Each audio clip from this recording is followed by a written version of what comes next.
হারুন রশিদ চিন্তা করতেছে আমার বাবা দাদা যে হারে বাদশাহী করে গেছে, মূলত বাদশাকে আমি কিন্তু আয়াত তেলাওয়াত করে আপনাদের শোনাইতেছি। আমি তো বাদশাহ, আমি হলাম খলিফা। উজির নাজির বললেন যাব না, আপনার বাবা দুনিয়া থেকে বিদায় নিয়ে গেছে, আপনি এখন সিংহাসনে বসেন এবং সিংহাসনে বসে বাবা দাদার মতন রাষ্ট্র পরিচালনা করেন। খলিফা হারুন বললেন আমি সিংহাসনে বসবো, তবে আমার সিংহাসনের পাশে আর একটা সিংহাসন তৈরি করা লাগবে। আমি সিংহাসনে বসবো, কথাগুলো মনোযোগ দিয়ে শুনবেন। আমি সিংহাসনে বসবো, কিন্তু আমার পাশে আর একটা সিংহাসন তৈরি করা লাগবে। উজির নাজির মন্ত্রী যারা, তারা বলতেছে যাবো না, এইটা হলো বেদাত। এইটা কি বেদাত? বেদাত বোঝেন না? আপনার বাপের সময় যেটা নাই, দাদার সময় যেটা নাই, সেইটা আপনার সময় হবে, এটা হলো বেদাত। খলিফা হারুন বললেন এই বেদাতের ভিতরেই আমি শান্তি পেতে চাই। তো খলিফা হারুন রশিদের যে সিংহাসন ছিল, যেটা তিনি বসবেন, তার চাইতেও দামি একটা সিংহাসন তৈরি করলেন। উজির নাজির মন্ত্রী আশ্চর্য হয়ে গেল, খলিফা হারুন যে সিংহাসনে বসবে তার চাইতে দামি সিংহাসন কার জন্য তৈরি করলো? সবাই যখন বললেন যাব না, এই সিংহাসনটা আপনি কার জন্য তৈরি করলেন? খলিফা হারুন বললেন এই পৃথিবীর ভিতরে সব চাইতে যিনি বড় আলেম, তাকেই ওই সিংহাসনে আমি বসাবার চাই। এই পৃথিবীর মধ্যে সব চাইতে যিনি বড় আলেম, বড় কি আলেম, তাকে আমি ওই সিংহাসনে বসাবার চাই। তো সবাই বললেন কেন আলেমকে বসাবেন? বলে আমার দাদার সময় আলেম ছিল না, আমার দাদা যা ইচ্ছা তাই করছে। আমার বাবার সময় আলেম ছিল না, আমার বাবা যা ইচ্ছা তাই করছে। কিন্তু আমার সময় আলেম যদি থাকে, আমি যা ইচ্ছা তাই করতে পারবো না। আমি ভুল করতে গেলে আলেম আমাকে লোকমা দিয়ে সাইজ করবে। জোরে কোন কথা ঠিক কিনা? আপনারা বলেন তো, খলিফা হারুনের এই কর্মসূচিটা, এই নিয়মটা আপনাদের কাছে কেমন লাগতেছে? তাহলে আলেম প্রধানমন্ত্রীর কাছে থাকবে না জেলত থাকবে? কম দামি সিংহাসন না বেশি দামি সিংহাসন? খলিফা হারুনের চাইতো দামি সিংহাসনে আলেমকে বসতে দিবে। এখন গোটা পৃথিবী তন্ন তন্ন করে খুঁজতেছে সবচাইতে বড় আলেমকে। সেই সময় সবচাইতে বড় আলেম হলেন ফজল ইবনে আব্বাস। আলেমটার নাম হলো ফজল আর বাবার নাম হলো আব্বাস। সেই সময় সবচাইতে গোটা পৃথিবীর ভিতরে সবচাইতে যিনি বড় আলেম ছিলেন তার নাম হলো ফজল ইবনে আব্বাস। নামটা খেয়াল করবেন। নাম কি? এই ফজল ইবনে আব্বাস একদিন জোহরের নামাজ পড়াচ্ছেন। কোন নামাজ? বাগদাদের কেন্দ্রীয় মসজিদে। ওই বাগদাদ শহর যে কেন্দ্রীয় মসজিদ, সেই মসজিদে জোহরের নামাজের ইমামতি করতেছেন। সমস্ত মুসল্লি যখন ইমামের পিছনে নামাজ পড়তেছে, এমন সময় মসজিদের বাহির থেকে একটা পাগল চিল্লায় বলতেছে ইমাম মসজিদে নাই রে, ইমাম মসজিদে নাই। আপনার বলেন তো ইমাম আছে না নাই? কিন্তু বাহির থেকে একটা পাগল বলতেছে ইমাম মসজিদে নাই রে, ইমাম মসজিদে নাই। তো যারা ইমাম পাশে নামাজ পড়তেছে তারা হাত এরকম বাঁধা অবস্থায় চোখ টেরা করে দেখছে, দেখা মনে মনে বলতেছে ইমাম আছে। আপনার বলেন তো বাহিরের কথা শোনা যাবে? বাহিরে কে কি বললো এটা কি ভিতরের মানুষ শোনা যাবে? তাহলে বাহিরের একজন পাগল বলতেছে ইমাম মসজিদে নাই, আর ভিতরে সবাই হাত বাঁধা অবস্থায় চোখ টেরা করে দেখে বলতেছে আছে। আপনার বলেন তো এই মুসল্লিকের নামাজ আছে না গেছে? কেন গেছে? হাদিস আছে বিস্তারিত, হুজুরি কলব ব্যতীত করছেন কালো নামাজ তোর হবে না। তবে কেন গাও জোয়ারি মানুষকে দেখাও নামাজ পড়ি, ও তোমার সিদ্ধ বীজে সুফসল ফলে না।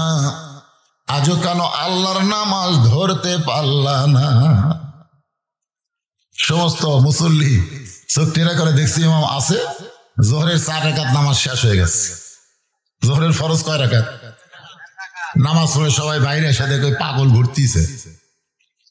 যে পাগল কইছে ইমাম মসজিদে নাই রে, ইমাম মসজিদে নাই, ওই পাগলা ঘুরতিছে। কিছু মুসল্লি বলতেছে, কে রে পাগলা, তুই যে কইলি ইমাম মসজিদে নাই, আমরা চোখ টেরে করে দেখলাম ইমাম আমাদের সামনে আছে, এই কথা তুই কেন বললি?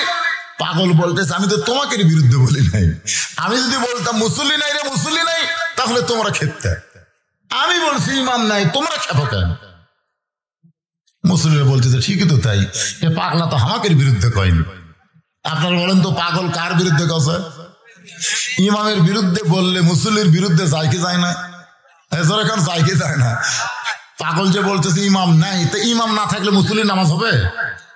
আজকে আমাদের বাংলাদেশে আলেমদের বিরুদ্ধে ইমামদের বিরুদ্ধে বলতেছে। আপনারা হয়তো মনে করতেছেন সরকার তো আমাদের বিরুদ্ধে কিছু করেনি, আমাদের তো তালিকা করেনি, তালিকা করছে আলেমদের 116 জন, তার মধ্যে আমি হলাম 18 নম্বরে। আপনারা বলেন তো আমি কোন মসজিদের কি ইমাম না? এই কথা কন, আমার পিছনে মুসল্লি আছে না, কথা কন আছে না নাই? তাহলে আমার বিরুদ্ধে কিছু বলা মানে আমার সব মুসল্লির বিরুদ্ধেই কিছু বলা। কারণ মুসল্লিরা আমাকে সামনে নিয়ে বলে ইক্তেদাই তো বিহাদাল ইমাম, এই হচ্ছেন আমাদের নেতা, যাকে আমরা ইক্তেদা করতেছি। জোরে কোন কথা ঠিক কিনা? হায় হায়, মুসল্লিরা বলতেছে ঠিক আছে, পাগল তো আমাদের বিরুদ্ধে কয়নি। ইতিমধ্যে ফজল ইবনে আব্বাস মসজিদ থেকে বের হচ্ছেন। কিছু মুসল্লি গিয়া বলতেছে, হুজুর আপনি কি খেয়াল করছেন এই পাগল কইছে ইমাম মসজিদে নাই, ইমাম মসজিদে নাই, আমরা চোখ টেরা করে দেখলাম আপনি আমাদের সামনে আছেন। হুজুর আপনি তো আমাদের সামনে আছেন, কিন্তু এই পাগলা কেমনে কইলো ইমাম মসজিদে নাই, ইমাম মসজিদে নাই? আজকে আমরা সবাই সাক্ষী, আর পাগল হচ্ছে আসামি, আর আপনি হলেন বিচারক। এই পাগল কেন বললো ইমাম মসজিদে নাই, এই বিচার না করা পর্যন্ত আমরা ছাড়বো না। আমরা কি করবো না? ছাড়বো না। সমস্ত মুসল্লি ফজল আব্বাসকে ধরেছে। ফজল আব্বাস পাগলের দিকে তাকাইছে, পাগলের দিকে যেই মাত্র তাকাইছে, সঙ্গে সঙ্গে পাগল মুখকে হাসি দিয়ে কি যেন বলতেছে, যেটা ফজল আব্বাস বুঝবার পারছে, ইত্তাকু ফিরাসাতাল মুমিনিনা ফাইন্নাহু ইয়ানজুরু বিনুরিল্লাহ। সমস্ত মুসল্লি পাগলের দিকে, ইমামের দিকে তাকায় আছে। ইমাম চোখের পানি বের করে বলতেছে, রে মুসল্লিরা, পাগল যা বলেছে ঠিক বলেছে। সব মুসল্লি চমকে গিয়ে বলতেছে, চোখ টেরা করে দেখলাম আপনি আমাদের সামনে আছেন, আর পাগল কইছে ইমাম নাই। তাহলে পাগল কেমনে ঠিক বললো? এটা যতক্ষণ আপনি না বলবেন ততক্ষণ আমরা আপনাকে ছাড়বো না। সমস্ত মুসল্লি এবার ইমাম ধরছে। জোরে কান কাক ধরছে? ফজল আব্বাস বলতেছেন, ফজরের ফরজ হলো 4 রাকাত। আমার কথা দিয়ে খেয়াল করবেন, ফজরের ফরজ হলো 4 রাকাত। 1 রাকাত নামাজে আমি ছিলাম, 2 রাকাত নামাজে আমি ছিলাম, কিন্তু 3 রাকাত নামাজে আমার ভিতরে আমি ছিলাম না। এই আল্লাহর বান্দারা, 1 রাকাত নামাজে আমি, আমাদের খেয়াল করে, 1 রাকাত নামাজে আমি ছিলাম, 2 রাকাত নামাজে আমি ছিলাম, কিন্তু 3 রাকাত নামাজে আমার ভিতরে আমি ছিলাম না। আমার ভিতরে যখন আমি ছিলাম না, তখন পাগলা কইছে ইমাম নাই, ইমাম নাই। আমি তখন আবার ফিরে এসে এই 3 রাকাত আর 4 রাকাত নামাজ পড়াই। সমস্ত মুসল্লি বলতেছে, হুজুর আমার ভিতরে আমি, এই জিনিসটা কি? আজকে এই জিনিসটা বাংলার মানুষ না জানা পর্যন্ত বাতিলের বিরুদ্ধে লড়াই করতে পারবে না, বাতিলের সঙ্গে আপোষ করে বেঈমান হয়ে মারা যাবে। জোরে কোন কথা ঠিক কিনা? আজকে আমার ভিতরে আমি জিনিসটা আমাদের সবাইকে জানতে হবে এই সূরা মুলকের মাধ্যমে। রাজি আছেন? এই বাচ্চারা, এই বাচ্চাটা চাই কথা কয় নাকি রে? হ্যাঁ, যারা পিছনে ঘোরাঘুরি করতেছেন বসেন, সকল আল্লাহর রাস্তায় বসেন। 1 নম্বর প্রশ্ন হলো, তোমাদের আল্লাহ কোথায় আছে? আল্লাহ দেখান লাগবে। 2 নম্বর প্রশ্ন হলো, তোমাদের আল্লাহর ঢপটা কেমন? 3 নম্বর প্রশ্ন হলো, তোমাদের আল্লাহ কোন দিক হয়ে বসে থাকে? 4 নম্বর প্রশ্ন হলো, তোমাদের আল্লাহ এখন কি করতেছে? আর 5 নম্বর প্রশ্ন হলো, তোমাদের আল্লাহর আগে এই দুনিয়াতে কে ছিল? 6 নম্বর প্রশ্ন হলো নবী কোন দরজা দিয়া আল্লাহর আরশে গেল? মনে আছে না ভুলে গেছেন? তাবারাকাল্লাযী বিয়াদিহিল মুলকু ওয়া হুয়া আলা কুল্লি শাইইন কাদির। পৃথিবীর শ্রেষ্ঠ আলেম ফজল ইবনে আব্বাস খলিফা হারুন এনে ওই ডান পাশে সিংহাসনে বসায় দিলেন যে হুজুর আজ থেকে সিংহাসনে আপনি বসবেন, আর এই পুরাতনটা বসবো আমি। গোটা পৃথিবীর মধ্যে শ্রেষ্ঠ আলেমকে আমার ডান পাশে বসানোর কারণ হলো আমার দাদা আমার বাপ ইচ্ছা মতো স্বৈরাচারী শাসন করে এখন জাহান্নামের আগুনে বন্দী হয়ে গেছে। আমি চাই না যে আমার বাবা দাদার মতন আমিও জাহান্নামে হই। এই জন্যে এই মোর সাহেব আমার সামনে যেটা বসে আছে উদ্দিন নাদির মন্ত্রী, আমি যা কম এরা তাই করি, আমি যা বলবো এরাও তাই। আমি যদি বলি যে বাগুন খাও খুব ভালো, তখন ওরা বলবে বাগুন খেলে শরীর ভালো হয়, বাগুন খেলে রক্ত পরিষ্কার হয়। আমি যদি বলি বাগুন খারাপ, তখন ওরা বলবে বাগুন খেলে চুলকানি হয়, বাগুন না খাওয়াই ভালো।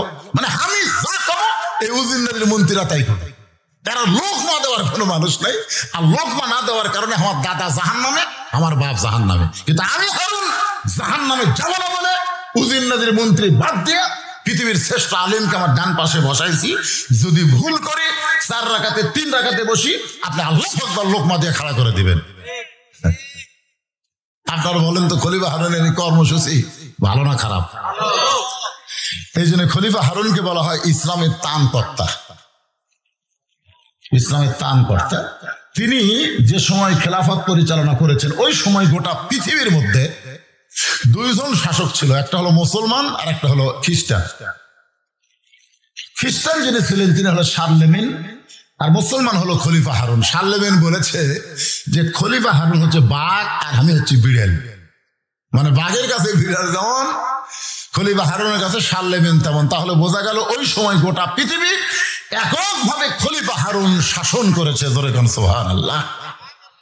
ইসলামের সবচাইতে বড় বড় কিতাব, বড় বড় তাফসীর খলিফা হারুনের সময় লেখা হয়েছে। যত বড় বড় কিতাব এখন বাজারে পাচ্ছেন না, সমস্ত তাফসীর, সমস্ত কিতাব, ফিকহের কিতাব ওই খলিফা হারুনের সময় হয়েছে। কারণ তিনি জালিমদের চাইতে আলেমদের দাম দিয়েছেন। ধরে কোন সুবহানাল্লাহ। পৃথিবীর শ্রেষ্ঠ আলেম ফজল আব্বাস খলিফা হারুনের ডান পাশে বসে আছেন। রাজ দরবার চলতেছে, খলিফার ইচ্ছায় না, রাজ দরবার চলতেছে আমার আল্লাহর ইচ্ছা। কারণ আলেমের কাছে কি আছে? আরো ধরে বলেন, আল্লাহ কোরআনে বলেন শুধু আলেমদের কাছে কোরআন হাদিস নাই, ইন্নামা ইয়াখশাল্লাহ মিন ইবাদিহিল উলামা। নবী রাসূলের পরে আলেম বান্দারাই আল্লাহকে সব চাইতে বেশি ভয় করে। এটা আমার কথা না, আল্লাহর কথা। আলহামদুলিল্লাহ এভাবে চলতেছে। 1 বছর চলছে। কয় বছর? 1 বছর চলছে। খলিফা হারুন বসে আছে, ফজল আব্বাস বসে আছেন। ইতিমধ্যে এটা কিন্তু ফিকহি আলোচনা, চিন্তা ভাবনা। ইতিমধ্যে একজন পাগল রাজ দরবারের মধ্যে ঢুকে বলতেছে আমার কাছে বেহেশতের টিকিট আছে। আমার কাছে কি আছে? বেহেশতের টিকিট আছে। কেউ যদি নিবার চাও 1 লক্ষ টাকা দাও। চিন্তা করে দেখেন কে ঢুকছে? একটা পাগল ঢুকছে। পাগল ঢুকে বলতেছে যে আমার কাছে বেহেশতের টিকিট আছে, কেউ যদি নিবার চাও 1 লাখ টাকা দাও। উদ্দিন নাদির মন্ত্রীরা সবাই মুস্কি মুস্কি হাসতেছে যে পাগলে কি বলে, ছাগলে কি খায়। সেই সময়ের 1 লাখ টাকা আপনারা কি মনে করতেছেন? বর্তমানে 1 লাখ, এখনকার 1 লাখ। শায়েস্তা খানের আমলে 1 টাকায় কয় মন চাউল পাওয়া যেত? একজন ইতিহাস পড়েনি। আপনার ইতিহাস পড়েন না? শায়েস্তা খানের আমলে 8 মন না 8 মন? হ্যাঁ, 7, 8 মন। 1 টাকায় 8 মন। আর এখন 1 টাকা কতটুকু?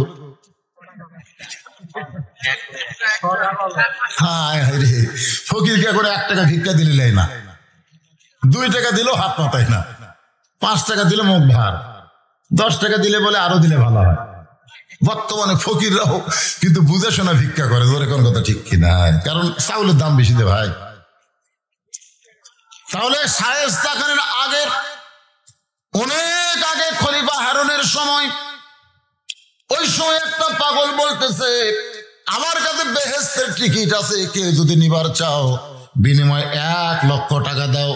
উজির নাজির মন্ত্রীরা যখন মুস্কি মুস্কি হাসে, কেউ খিলখিল করে হাসে, এমন সময় খলিফা হারুন ফজল ইবনে আব্বাসের দিকে তাকাইছে। কার দিকে তাকাইছে? হুজুর, এই যে রাজদরবারে একটা পাগল ঢুকে বলতেছে আমার কাছে একটা বেহেশতের টিকিট আছে, কেউ যদি নিবার চাও 1 লক্ষ টাকা দাও। আপনি বলেন তো হুজুর, এই পাগল কি সঠিক না ভুল? যদি সঠিক হয়, হারুনের কাছে কি টাকার অভাব নাকি? 1 লাখ টাকা কোনো ব্যাপার নাকি? খলিফা হারুন ফজল আব্বাসের দিকে তাকায় বলে হুজুর, আপনি বলেন তো পাগল যেটা বলতেছে সঠিক না ভুল?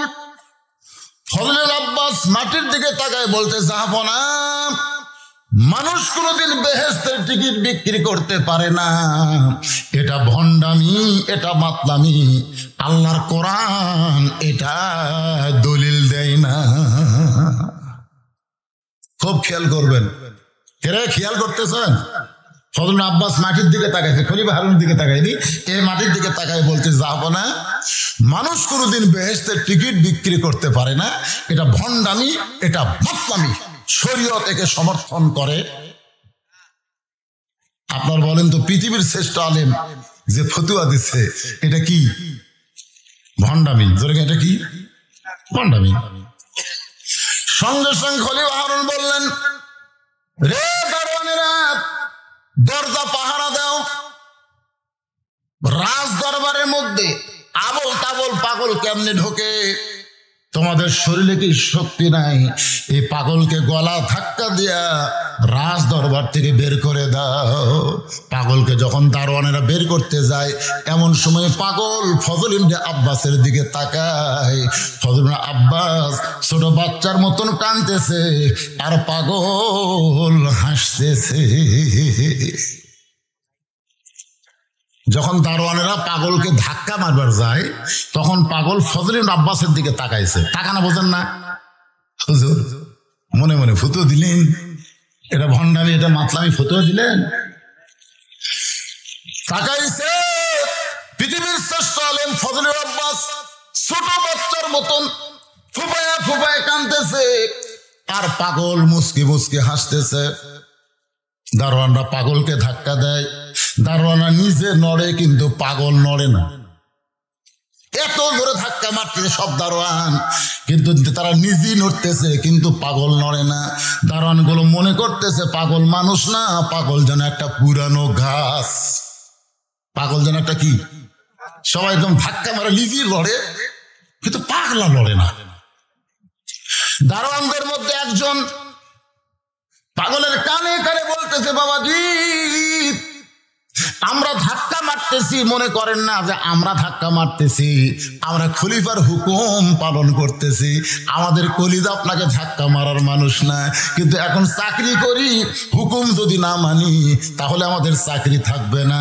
আজকে পুলিশ যে কাজ করতেছে, র্যাব যে কাজ করতেছে, এরা কিন্তু ইচ্ছা করে কাজগুলো করতেছে না, এরা হুকুম পালন করতেছে। ধরে কোন কথা ঠিক না?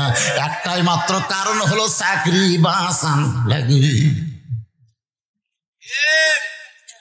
কানে এখানে বলতেছে, বাবা আপনি যেভাবে পাও গাড়িয়া খাড়া হচ্ছেন, আমরা ঠেলা মারি হামলাই লড়ি, আপনি তো লড়েন না। আপনি যদি এইভাবে খাড়া হয়ে থাকেন তা আমাকে এক দারোয়ানের চাকরি থাকবে না। তা আপনি কি চান যে আমাকে চাকরি যাক? আপনি কি চান?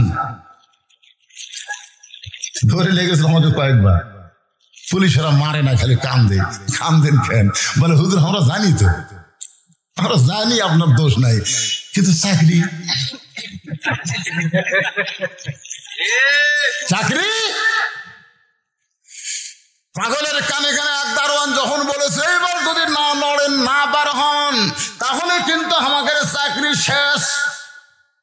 এই কথা বলে যেই মাত্র ধাক্কা মারছে সঙ্গে সঙ্গে পাগল হুড়মিকে পড়ে যায়। পাগলের কপাল কেটে রক্ত ঝরতেছে। পাগল ডান হাতের মধ্যে বেহেশতের টিকিট, ধরে খান সুবহানাল্লাহ, যে টিকিট লক্ষ টাকা দিয়ে বেচবার চাই, টিকিটটা ডান হাতের মধ্যে, আর বাম হাতে রক্ত মুছতে মুছতে রাজ দরবার থেকে বের হয়ে যায়। রাজ দরবার থেকে পাগল যখন বের হয়ে গেল,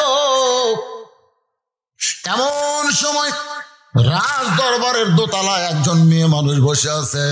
ওই মেয়েটার নাম হলো জুবাইদা। জোরে কোন মেয়েটার নাম কি?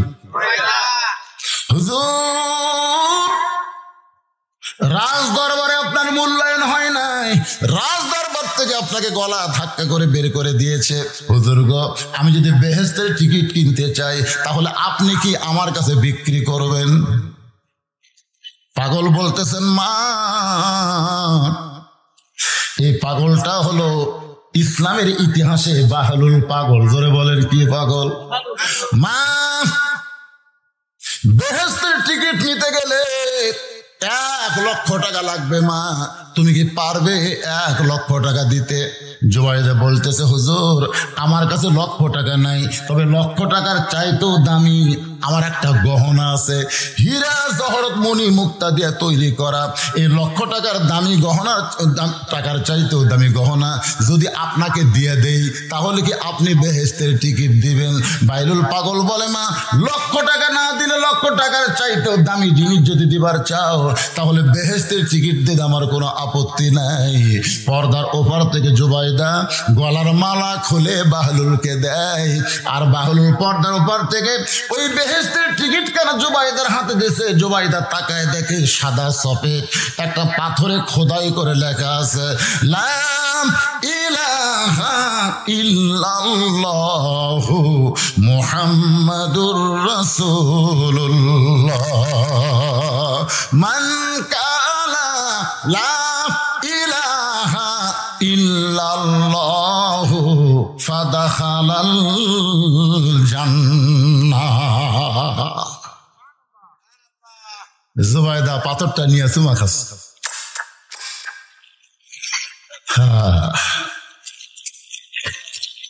বাহলুল পাগল চলে যাওয়ার পরে জুবাইদা চলে আসছে ঘরে। গভীর রাত্রে খলিফা হারুন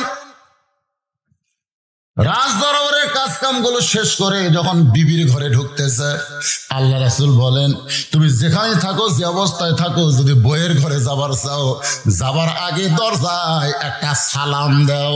এই সালামের মধ্যে 3টা রহমত, বরকত, মাগফিরাত, সুবহানাল্লাহ, 3টা জিনিস, একটা হলো রহমত, একটা হলো বরকত, আর একটা কি? মাগফিরাত। আসসালামু আলাইকুম ইয়া আহলাল বাইত, এই ঘরের মধ্যে যে আছো তার উপর আল্লাহ রহমত বরকত নাজিল করুক। সুবহানাল্লাহ বলেন। খলিফা হারুন গভীর রাতে জুবাইদার ঘরের দরজায় সালাম দেয়, সঙ্গে সঙ্গে জুবাইদা দরজা খুলে দিছে। কারণ স্বামী যদি সালাম দেয় উত্তর দিয়েই দরজা খোলা হবে, দরজা খুলতে কোনো দেরি করা যাবে না। রাসূল বলেন, স্বামী যখন দরজায় খুশি হয়ে বউ যদি দরজা খুলে দেয়, ও স্বামীর জন্য দরজা খুললো না, ও যেন নিজের জান্নাতের দরজা নিজেই খুলে নিল। সুবহানাল্লাহ, জোরে কহ। আর আমাদের বউগুলা দরজা খোলে। মায়েরা, বোনেরা যারা পর্দার অন্তরালে, একটু মনোযোগ দিয়ে শুনবেন। খলিফা হারুন জুবাইদা দরজা খোলার সঙ্গে সঙ্গে জুবাইদার চেহারার দিকে তাকায়া মুস্কি মুস্কি হাসতেছে। খলিফা হারুন বলে, ও জুবাইদা, তুমি সুন্দরী। আল্লাহ কোরআনে বলেছেন, হুন্না লিবাসুল লাকুম ওয়া আনতুম লিবাসুল লাহুন্না। আল্লাহু আকবার। আল্লাহ রাসূল ঘরের মধ্যে বসে আছে, এরকম ঘরে বসে আছে রাসূল। ইতিমধ্যে মা আয়েশা, আমাদের মা, কে? মা আয়েশা ঘরের মধ্যে ঢুকছে। তো যে ঘরের মধ্যে ঢুকছে, নবী কিন্তু আর বসে নাই, নবী দাঁড়ায় গেছে। আপনার কি মনে করবেন, বইয়ের সম্মানে নবী দাঁড়াছে? কি জন্য দাঁড়াছে? নবী দাঁড়ায় আস্তে করে যায় জানলা আর দরজা বন্ধ করে দিচ্ছে। কারণ বউ যখন ঘরের মধ্যে আসে তখন দরজা জানলা খুলে থাকা চলবে না, এটা নবীর সুন্নত। নবী দরজা জানলা বন্ধ করে দেয়। মাইশা থর থর করে কাঁপতেছে। আল্লাহ রাসূল বলে, আয়েশা কাঁপতেছো কেন? বলে, আপনার জুতার পরশে আল্লাহর আরশ ধন্য হয়ে গেছে, যদি আমার দ্বারা কোনো বেয়াদবি হয়। রাসূল বলে, আয়েশা, একজন নবীর জুতার পরশে আল্লাহর আরশ ধন্য হয়েছে, একজন নবীর জুতার পরশে। আয়েশা বলে, হুজুর আপনি তো সেই নবী। রাসূল বললেন, আমি সেই নবী ছিলাম যতক্ষণ দরজা খোলা ছিল, যে দরজা বন্ধ হয়েছে আয়েশা, আমি আর নবী নাই, আমি হলাম স্বামী আর তুমি আমার বিবি। সুবহানাল্লাহ, কোন না কেন, ধরে কোন সুবহানাল্লাহ। মাইশা দৌড়ে এসে নবীর বুকের মধ্যে মাথা ঢুকায়া মুসকি মুসকি হাসিয়ে বলে, মাবুদ, এতদিন জানতাম আমার নবী হলেন বিশ্ব নবী, কিন্তু আজকে নিজের চোখে দেখতেছি আমার নবী শুধু বিশ্ব নবী নয়, আমার নবী হলেন পৃথিবীর 1 নম্বর স্বামী। খালি নবী না রে, স্বামী হয়ে কয় নম্বর স্বামী? বুকের মধ্যে মাথা ঝোঁকায়া কি খুশি। আল্লাহ রাসূল আয়েশাকে একটু মহব্বত করার জন্য ডান হাত খান আমার দিকে তাকানি, ডান হাত খান আয়েশার পিঠের হলে একটা ঠাসি মারছে। নিজের বউকে বুকের মধ্যে নিয়ে ঠাসি মারা সুন্নত। কি ঘুম পাড়তেছে, কি বুঝবি রে, কি বুঝবি রে, কি ওয়াজ হচ্ছে রে? নিজের বউকে বুকের মধ্যে নিয়ে ঠাসি মারা কি কথা কর না, কেন সাথে ঠাসি মারা কি? তাই বলে প্রেমিক প্রেমিকাকে ঠাসি মারা সুন্নত না। আজকে ওটা ভালো পারে, কিন্তু এটা পারতেছে না। বুকের মধ্যে নিয়ে যখন ঠাসি মারছে, এমন সময় আল্লাহ বলে, জিবরাইল আর দেরি করো না, কোরআনের আয়াত নিয়ে নবীর কাছে যাও। জিবরাইল বলে, আল্লাহ, কোরআনের আয়াত নিয়ে তো নবীর কাছে বহুবার গেছি, এখনো যাবো, কিন্তু এই মুহূর্তে বলার কারণ কি? আল্লাহ বলে, জিবরাইল, আমার নবী ঘরের মধ্যে যে আমল করতেছে, এই আমলে আমি আল্লাহর আরশ খুশি হয়ে গেছে। আল্লাহ বলতেছে, আমার নবী ঘরের মধ্যে যে আমল করতেছে, আমল মানে কি? আমল মানে কি? ইবাদত। আমল মানে কাজ। যে কাম করতেছে আমার আল্লাহর আরশ খুশি হয়ে গেছে। জিবরাইল মনে করছে নবী কি শেষ দাঁত আছে না, জিকির করতেছে, কি আমল করতেছে? আল্লাহ বলে, জিবরাইল যাও, কোরআনের আয়াত নিয়ে তাড়াতাড়ি। ফেরেশতা জিবরাইল কোরআন আয়াত নিয়ে নবীর ঘরের দরজার বাইরে দাঁড়ায় সালাম দিয়ে বলে, রাসূলুল্লাহ, ঘরের মধ্যে কি আমল করতেছেন? আল্লাহ খুশি হইয়া কোরআনের আয়াত নাজিল করেছে, হুন্না লিবাসুল লাকুম ওয়া আনতুম লিবাসুল লাহুন্না। স্বামী হলো বিবির পোশাক, বিবি হলো স্বামীর পোশাক। সুবহানাল্লাহ কোন। খলিফা হারুন বলে, জুবাইদা তুমি সুন্দরী, নিজের বউয়ের সুন্দরী বলাও সদগার সওয়াব। নিজের বউকে সুন্দরী বলা কি সওয়াব? আল্লাহ রাস্তায় দান সদকা করেন না, সে দান সদকা করার সওয়াব রে। নিজের বউ কোন দিন সুন্দরী কথা, কি গল্প মারতেছে এদিকে? নিজের বউকে সুন্দরী বলবেন, পরের বউকে অসুন্দরী বলবেন। আপনি যদি বউকে বলেন, আমি গোটা বাংলাদেশ খুঁজে দেখছি, তোমার মতন সুন্দরী একটা মেয়েও নেই, তোমার দুটো চোখ ধরে মনে হয় নাটোরের বনলতা, চোখের ভুরু কলজা টানা টানা, এইরকম প্রশংসা করেন। সুন্দরী না হলেও আপনি প্রশংসা করলে সদগার সব পাবেন। খলিফা হারুন বলে, জুবাইদা তুমি সুন্দরী, এত সুন্দরী তোমাকে লাগে, কিন্তু গলার মধ্যে যখন মালা থাকে তখন আরো সুন্দরী লাগে। আপনার বলেন তো, জুবাইদার গলাত মালা আছে? খলিফা হারুন বলতেছে, জুবাইদা তুমি সুন্দরী, গলায় যখন মালা থাকে তখন তোমাকে আরো সুন্দরী লাগে, কারণ বইয়ের গলায় মালা দেখলে স্বামী খুশি না বেজার? খুশি। কতগুলো ডাকাত আছে, খাবার বসে বলতেছে, হতেই হলো না, হতেই হলো না। কি হলো না? বলে, জমির ধারে একটা জমি বার আছে রে, 80,000 টাকা লাগবে রে। আমার 60,000 টাকা আছে, খালি 20,000 টাকার জন্য জমিটা হাত ছাড়া হয়ে গেল। হতেই হলো না, হতেই হলো না। বউ বলতেছে, সবুর করো, ইন্নাল্লাহা মাস সাবিরিন। এ বছর হয় না, আগামী বছর হবে। স্বামী বলতে, তোর বাপের জমি, আমার জন্য 1 বছর থবি। বউ বলে, এত কেন রাগ করো কেন? বলে, তুই একটু দয়া করলি জমিটা আমার হয়, একটু দয়া। বউকে কি দয়া করা লাগবে? বলে দয়া হলো ওই যে মালা গলার দেয়া আমার ভাত খাওয়াচ্ছিস, এটা তোর বাপ দিছে। তোর বাপ দেয়নি? কয় হ্যাঁ বাপ দিছে। এটা একটা মালার সাইজ সোনা আছে কিন্তু মালার ঢপ নেই, বুড়িয়া মালা। এখন ডিজিটাল যে মালা নামছে রে, খালি মালাটা আমাকে দে। মুসলমানের যদি বাচ্চা হয় তাকে ভাত খেতে খেতে বলতেছি আগামী বছর এই সময় তো 2 ভরি সোনার মালা দেবো, 1 ভরি নিব 2 ভরি দেবো। এমন চাটি মারছে বুঝলেন, বউ গলার মালা খুলে দিছে, ওই বেচা জমি দিছে। 1 বছর পরে বউ বলতেছে কে গো, গত বছর কিন্তু মালা লিছিলে 2 ভরি সোনার মালা দেওয়ার কথা বলে, 2 ভরি লাগবে না, আমাকে 1 ভরি কিনে দাও। স্বামী বলতেছে তুই বলতো তুই গলাত মালা পরে কাক দেখাবো? তুই যে গলাত মালা পরে দেখাবো কাক? আল্লাহ রাসূল কইছে বউ যদি সাজতে হয় স্বামীর জন্য সাজা লাগে, তোর যদি মালা ছাড়া আমার ভালো লাগে তো মালা কিনার দরকার কি রে? বউ মনে মনে করি মানুষ না ডাকাত রে, মানুষ না ডাকাত। এরকম বইয়ের মালা বালা বেচা খাওয়ার স্বামী আছে না নাই? জোরে কেন আছে না নাই? খলিফা হারুন বলে জুবাইদা তুমি সুন্দরী, তোমার গলায় যখন মালা থাকে তখন তোমাকে আরো সুন্দরী লাগে। জুবাইদা বলে স্বামী গো, ওই মালা আর কোনোদিন আমি পরে তোমাকে দেখাবার পারবো না, এই মালা আর কোনোদিন গলায় পড়তে পারবো না, এই মালা আর কোনোদিন আমার গলায় চলবে না। খলিফা হারুন বলে জুবাইদা মালাকে তুমি হারিয়েছো নাকি? কয়েক লক্ষ টাকা দামের মালা তুমি কি করেছো? জুবাইদা বলে স্বামী গো, যেই পাগলকে রাজ দরবার থেকে গলা ধাক্কা দিয়ে বের করে দিয়েছেন ওই পাগলের কাছ থেকে ওই মালার বিনিময়ে আমি টিকিট কিনেছি। খলিফা হারুন কয় জুবাইদা কি কইলা, কি কইলা? এই মালা দিয়ে তুমি টিকিট কিনছো? পৃথিবীর শ্রেষ্ঠ আলেম ফজল ইবনে আব্বাস বলেছে মানুষ কোনোদিন বেহেশতের টিকিট বিক্রি করতে পারে না, এটা ভণ্ডামি, এটা বাপ্পামি, শরীয়ত থেকে সমর্থন করে না। গলা ধাক্কা দিয়ে মাতালক বের করে দেওয়া হচ্ছে, আর সে মাতালের কাছ থেকে তুই টিকিট কিনছো? পৃথিবীর শ্রেষ্ঠ আলেম ফতুয়া দিছে। জুবাইদা বলতেছে সব ব্যাপারে ফতুয়া মানা জায়েজ না, সব ব্যাপারে ফতুয়া মানা জায়েজ না। জায়েজ যদি একজন বলে কে রে তুই তো খুব সুন্দর রে, তোর বাপ এত কালো কেরে, আমার মনে হয় ওটা তোর আসল বাপ লয়, তার ভিতর সুন্দর ঢুকে দিচ্ছে, আমি সুন্দর আমার বাপ কালো, এটা কি আমার আসল লয়?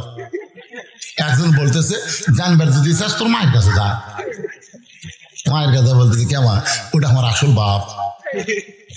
মা কয় কে রে এই ফতুয়াকে তুই শুনবার চাস? মা বলছে আসল বাপ, আসল বাপ, তাহলে ফতুয়া দাও, দলিল দাও।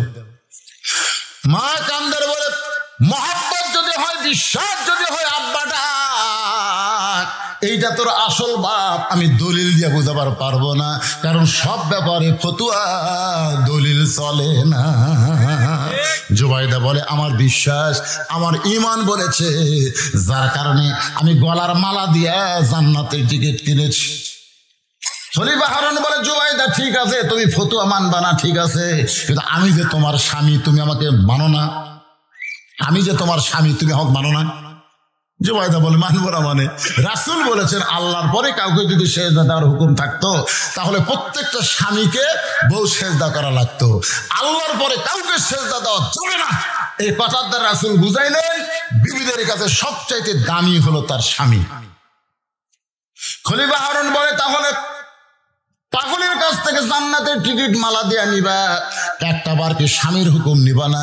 এই মালা কিন্তু দেওয়ার সময় আমার হুকুম নেওয়া লাগতো, স্বামীর হুকুম ছাড়া কোনো কিছু করা যাবে এজরকম যাবে নাকি? জুবাইদা মুস্কি মুস্কি হাসে। খলিফা হারুন বলে জুবাইদা হাসতেছো কেন? বলে স্বামী আপনি জানেন না, যদি স্বামীর সম্পদ হয় সেখান থেকে বউ যদি খরচ করে তাহলে স্বামীর হুকুম লাগবে, আর বউয়ের সম্পদ যদি বউ খরচ করে তাহলে স্বামীর হুকুম লাগবে না। এই মালাটা আপনি বিবাহের সময় আমাকে দিয়েছেন মোহরানা। এই ফতুয়া বুঝলেন, ফতুয়া বুঝলেন? স্বামীর সম্পদ থেকে বউ যদি কিছু দিবার চাই নিবার চাই তাহলে স্বামীর কি লাগবে? অনুমতি লাগবে, হুকুম লাগবে। আর নিজের সম্পদ, বউয়ের নিজের সম্পদ, এইটা যদি কাউকে দিবার চাই তাহলে স্বামীর হুকুম লাগবে। জোরে বলেন লাগবে। আর বউকে যেটা মোহরানা স্বরূপ দেওয়া হয় এই সম্পদের মালিককে? সবাই বললেন না, কারণ আপনার মনে হয় মহারণা দেননি।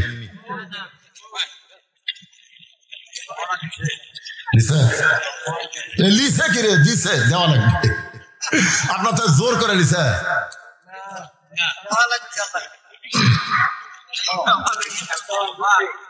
বাবা যুবকেরা যারা বিয়ে করছো, মহারণা দিছ। মহারণা দেওয়া সুন্নত না নফল? আর ডিমান্ড দেওয়া? আপনার ডিমান্ড দেওয়া সুন্নত নফল না হারাম? জোরে বলেন, ডিমান্ড নেওয়া কি আর মহারণা দেওয়া কি? আজকে বাংলাদেশের অধিকাংশ বিয়েতে হারাম ডিমান্ড নেই, কিন্তু ফরজ মহারণা দেয় না। এই বিয়েতে মৌলবি পড়াবে, ওই মৌলবিকেও আল্লাহ ছাড়বে না। এই মৌলবিকেও আল্লাহ ছাড়বে না। তাই এখনো যারা বিয়ে করনি বাজান, পুরুষ হও মরদ হও, মহারণা দেও। নবীর মেয়ে ফাতেমাকে আলী বিয়ে করছে, মহারণা নগদ না বাকি? নগদ না বাকি? রাসূল আলী মাথার হেলমেট বিক্রি করে মহারণা আদায় করো। হযরত আলী হেলমেট দিয়ে যখন বাজারের দিকে যায়, পিছন দিকে ওসমান ডাক দে, বলে আলী রে, এত আনন্দ নিয়ে কোথায় দৌড়াও? আলী বলতেছে, ওসমান ভাই, নবীর কলেজার টুকরা ফাতেমার সঙ্গে আমার বিয়া হবে, মহারণা দিবার গেলে হেলমেট বিক্রি করে টাকা দেওয়া লাগবে। ওসমান বলে, আলী রে, আমি যদি হেলমেট কারণ নেই, তুমি কি আমার দিবা না? আলী বলতেছে, আপনার মতন খরিদ্দার পাওয়া হলো ভাগ্যের ব্যাপার। আলীর হাত থেকে ওসমান হেলমেট দিয়ে 1 থলিয়া টাকা দেয়। আলী তলিয়া নিয়ে যখন দৌড় দিবার চায়, ওসমান বলে, আলী রে, কত টাকা দিলাম, একটা বার কি গুণা দেখবা না?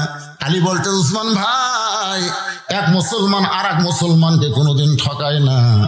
ওসমান বলে, গুনে দেওয়া হলো সুন্নত, গুনে দেখা হলো সুন্নত, গুনে দেখে 480 দিরহাম।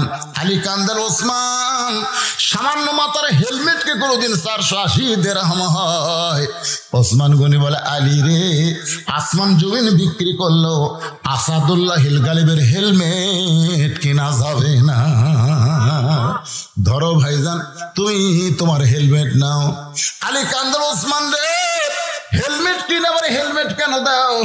ওসমান কান্দার বলে, শুধুমাত্র জান্নাতের আশায় ফাতেমার বিবাহের মহারণা দেওয়ার ব্যাপারে তোমাকে যদি একটু সহযোগিতা করলাম, তুমি যদি কবুল করে নাও, আর হাসরের ময়দানে এই ওসিলায় যেন আল্লাহ আমাকে মাফ করে দেয়। 400 দিরহাম 80 দিরহাম নিয়ে যখন আলী নবীর সামনে দাঁড়ায়, রাসূল বলেন, আলী রে, বিবাহ করতে গেলে আগে মহারণা দিয়া তারপরে কবুল বলতে হবে। সুবহানাল্লাহ, সবাই কম না? আমরা আগে কবুল বলে তারপর মহারণা দিব কি দিব না? বিয়ার সময় মহারণা বান্ধে একজন কয়, এত টাকা মহারণা দেওয়া লাগবে তাই? আচ্ছা বলেন, দেওয়া লাগবে তাই? এ কথা বলা সওয়াব না পাপ? খরচ জিনিস নিয়ে আজকে আমাদের বাংলা সমাজে মস্করি চলতেছে। যেই মাত্র জুবাইদা বলেছে, ওই গলার মালা হলো আমার মহারণা, এইটা দেওয়ার ব্যাপারে স্বামীর কোনো অনুমতি লাগবে? খুলে ভাষণ করছে, ওরে বাবা রে, এ তো ভালোই ফতুয়া জানে রে, এ তো ভালো এলেম অর্জন করছে। এখন স্বামীর মনটা খারাপ, জুবাইদার সঙ্গে রাত্রেবেলা ঘুমাইছে। আল্লাহ রাসূল বলেন, 3 জায়গায় তোমরা ফাঁক রাখবা না, 3 জায়গায় ফাঁক রাখা যাবে। আল্লাহ নবী বলেন, আমি আমার বিবিদের সঙ্গে যখন ঘুমাইতাম 2 বালিশে কোনোদিন ঘুমাইনি। ঘুমানোর সময় বালিশ হলো একটা। জোরে কন, কয়টা? 2 কম্বলের মধ্যে আমরা 2 জন ঘুমাইনি, বরং একই ল্যাপের তলে একই কম্বলে আমরা স্বামী স্ত্রী ঘুমাইছি। সুবহানাল্লাহ। 1 বালিশ 1 কম্বল। আপনাদের কয়টা? এখন কতগুলা মরদ মানুষের এই কাম কাজ করবার যা গোড়া, পায়ের গোড়া যা ফাটছে ভাই, একই কম্বলে থাকবার যায়, ফাটা পাও কিন্তু বিলেটের মতন থাক। এই ঘুমের চোটে বইয়ের পাওতে একটা ঘষণ লাগছে, বউ কম্বলেতে ওরে মারে চিল্লা ওটা কয়, মহারণা মাপ দিলাম, তুমি কম্বল পাল্টাও। 1 কম্বলও থাকা যাবে না, ফাটা পাওলে সতেন গাই ফাটা ফাটা। এই জন্য ঘুমের আগে 2টা জিনিস করবেন, একটা হলো পায়ের গোড়াইতে ভ্যাসলিন দিবেন আর মুখটা ব্রাশ করবেন, মুখটা ব্রাশ করবেন আর পায়ের গোড়ালিতে ভ্যাসলিন দিবেন। কারণ আল্লাহ রাসূলের সুন্নত হলো স্বামীর মুখ বইয়ের মুখ মুখামুখি হয়ে ঘুমানো সুন্নত। ঘুমের পরে মুখ যেতে তাই থাক, কিন্তু শোয়ার সময় মুখের সাথে মুখ লাগে ঘুমানো সুন্নত। এখন এমন বিড়ি খাওয়া কাঁদে ভাই, ঘর ঢুকলি মনে ভোগরা পাটা ঢুকতেছে, তোর কথা ঠিক কিনা? মুখের সাথে মুখ লাগাবার ফতুয়া দিলে মেয়েরা কবে হুজুরে এই জন্য আমি বলতেছি দাঁত মেসক করা নবীর সুন্নাত, একটা বেরাস দিয়ে ঘুষে ঘুষে ঘুষে ঘুষে, বুঝলেন? তারপরে যে ফ্যান্টাসিকন যে কোনো একটা আতর মুখের মধ্যে দিয়ে ভ্যাজলিন পাও দিয়ে কম্বলের মধ্যে শুতেন। মাঝখানে কোনো ফাঁকা রাখা যাবে, 3 জায়গায় ফাঁকা রাখা চলবে না। নামাজের কাতার করতে গিয়া মাঝে মাঝে ফাঁক রাখা যাবে না। কোরআনের মাহফিলে বসতে গিয়া মাঝে মাঝে ফাঁক রাখা যাবে না। স্বামী স্ত্রী ঘুমাতে গিয়া মাঝখানে ফাঁক রাখা যাবে না। জুবাইদা খলিফা হারুন একই সঙ্গে ঘুমাবার চাই, কিন্তু খলিফার হারুনের মনে বড় কষ্ট, কারণ বউডা মাতালের কাছ থেকে দামি সম্পদ মালা দিয়া ভণ্ডামি মাতলামি বেহেস্তের টিকিট কিনছে, এজন্য মনটা বড় খারাপ। জুবাইদা যখন খলিফা হারুনের কাছে আসবার চাই, খলিফা হারুন খালি সরিয়া যায়, মানে কাছে নিবি না। খাটের এক মাথায় খলিফা হারুন শুচ্ছে, জুবাইদা কাছে আসবে, ফাঁক খাওয়া দেবি না। যে আসে তখন স্বামী আরো সরে গেল, জুবাইদা দেখলো আর সরলে তো পড়ে দেবি, দরকার নাই। আমাকে তখন লিবার চাচ্ছে না। রাসূল বলেছেন স্বামী যদি কোনো সময় বউকে কাছে নিবার না চায়, স্ত্রী যেন জোর করে স্বামীর কাছে যায় না। কারণ এখন যে অবস্থা, তেলের দাম 100-200 টাকা, চাউলের দাম 70 টাকা, সব জিনিসের দাম বেশি ভাই, আর কামাই কম। ওই সবসময় চিন্তা করে আগামীকাল কিভাবে চল মরে, এ চিন্তা করতেছে, আর হিসাব করতেছে। দিন গেলে গায়ে 500 টাকা, আমার খরচ এত টাকা, কি করে সংসার চালায়। এখন বউ খালি খুশখুশ করতেছে, খুশখুশ আগুন জ্বলছে, সংসার করবি কি করে, খুশখুশ করিস করে। এই জন্য আল্লাহ রাসূল বলেছেন স্বামী যদি কাছে চায় তাহলে তোমরা যাইও, জোর করে যাইও না। জুবাইদা দেখতেছে আমি যাবার চাই কিন্তু স্বামী সরে যায়, এই জায়গায় তো জোর করে যাওয়ার দরকার নাই। মনে কষ্ট নিয়ে জুবাইদা ঘুমায় গেছে, খলিফা হারুন ঘুমায় গেছে। দুইজনে যখন ঘুম, এমন সময় খলিফা হারুন স্বপ্নে দেখতেছে, আল্লাহওয়ালাদের স্বপ্ন হলো নবুয়তের 46 ভাগের 1 ভাগ। জোরে কোন সুবহানাল্লাহ। খলিফা হারুন স্বপ্নে দেখতেছে জুবাইদা দুনিয়াতে নাই, জুবাইদা দোল খাইতেছে, জান্নাতের দোল নাই। এত সুন্দরী জুবাইদা, জুবাইদার পরনের পোশাক এত সুন্দর, যেন আলো বের হচ্ছে। জুবাইদার গলার মালা এ যেন দুনিয়ার কোনো মালা নয় রে, এ যেন জান্নাতের মালা পরে বসে আছে। খলিফা হারুন স্বপ্নে জুবাইদাকে জান্নাতের দোলনায় দোল খাওয়া দেখে বাস্তব মনে করে জুবাইদার কাছে যখন যাবার চাই, জুবাইদা বলে স্বামী গো, আপনি আছেন দুনিয়ায় আর আমি আছি জান্নাতে। ওই পাগলের কাছ থেকে জান্নাতের টিকিট কেনার কারণে আল্লাহ পাক আমাকে জান্নাত দিয়েছে, আপনি আসবার চাইলেও তো আমার কাছে আসতে পারবেন না। খলিফা হারুন বলে তুমি আমার বিবি, আমার দাবি তোমার কাছে যাবার চাই। এই স্বপ্নকে বাস্তব মনে করে জুবাইদার কাছে যখন যাবার চাই, কে যেন একটা ধাক্কা মারছে। ওই ধাক্কায় খলিফা হারুন খাট থেকে মাজাত পড়ে গেছে, স্বপ্নের মধ্যে মেরে দিছে। এই খাট থেকে মাজাত পড়ছে, চেতন পায়ে দেখতেছে জুবাইদা ঘুম পাড়তেছে। রে এই তো আমার কাছেই ঘুম পাড়ে রে, আমি কি দেখলো রে। স্বপ্ন দেখছে। এই স্বপ্ন দেখার পরে খলিফা হারুনের মন কয় ওই ফজল ইবনে আব্বাসের ফতুয়া শুনবার যায় আমার বেহেশতের টিকিট কিনা হয় নাই, কিন্তু জুবাইদা ফতুয়া না শুনে বিশ্বাস করে কিনেছে। আমি স্বপ্নে দেখলাম ও জান্নাতের বাগানে দোল খায়, আর ফতুয়া শুনবো না, আগামীকাল আমিও একটা জান্নাতের টিকিট কিনবো। পরদিন সকাল বেলায় কাউকে না বলে খলিফা হারুন ঘোড়া নিয়ে ওই পাগলকে খুঁজতেছে। কোথায় বাহলুল পাগল? লক্ষ টাকা নয়, কোটি টাকার বিনিময়ে আমি একটা জান্নাতের টিকিট কিনবার চাই। বাজান প্রতিদিন ঘরে, কিন্তু পাগলকে আর খুঁজে পায় না। 1 দিন 2 দিন 3 দিন, রাজদরবারের সিংহাসন 3টা দিন হলে খালি পড়ে আছে, কারণ খলিফা হারুন সিংহাসনের মায়া নাই, জান্নাতের মায়ায় পাগল হয়ে গেছে। 3 দিন পর্যন্ত খুঁজে খুঁজে যখন পাগলকে পায় না, তখন মনটা ভার করে রাজ দরবারের মধ্যে ঢুকেছে। রাজ দরবারের সিংহাসনে বসে খলিফা হারুনের মন বড় খারাপ।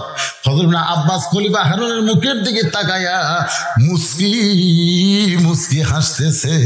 ধরে কর সুবহানাল্লাহ। ফজল ইবনে আব্বাস কিন্তু একসময় কাঁদছে, কাঁদেনি? আচ্ছা, আপনার বন্ধু কখন কাঁদছে? বাহরুল পাগল যখন হাসিছে তখন ফজল আব্বাস কান্দিছে। কথাটা খেয়াল করবেন। এবার খলিফা হারুন যখন মন ভার করে সিংহাসনে বসেছে, এমন সময় ফজল আব্বাস মুস্কি মুস্কি হাসতেছে। ঠিক এমন সময় বাহরুল পাগল, যাকে 3 দিন হলে খলিফা হারুন খুঁজেছে পায়নি, আজকে সেই পাগল আবার রাজ দরবারের মধ্যে ঢুকেছে। আমার কাছে বিবি জুবাইদার গলার মালা আছে, আমি 1 লক্ষ টাকা দিয়ে বিক্রি করবো, মালা কে নিবা? আমার কাছে বিবি জুবাইদার গলার মালা, এই বলে আঙ্গুলের মধ্যে মালা খানে নিয়ে ভাবে ঘুরাইতেছে আর বলতেছে, বিবি জুবাইদার গলার মালা কে নিবা? 1 লক্ষ টাকা দিয়ে। উজির নাজির মন্ত্রী সবাই জিকির করতেছে, আমি নেব, আমি নেব, আমি নেব, আমি নেব। তারা সবাই জানে 1 লাখ দিয়ে কিনলে 5 লাখ বিক্রি হবে, তাহলে কয় লাখ লাভ হলো? 4 লাখ। 1 লক্ষ টাকা যদি মালা কিনি তাহলে 5 লক্ষ বিক্রি করা যাবে। সমস্ত উজির নাজির মন্ত্রীরা সবাই হাত বাড়ায় বলতেছে, ওই মালা 1 লক্ষ টাকা দিয়ে আমি নেব। সবাই নিবার চাই, মালা কয়টা? আর সবাই খরিদ্দার হয়েছে।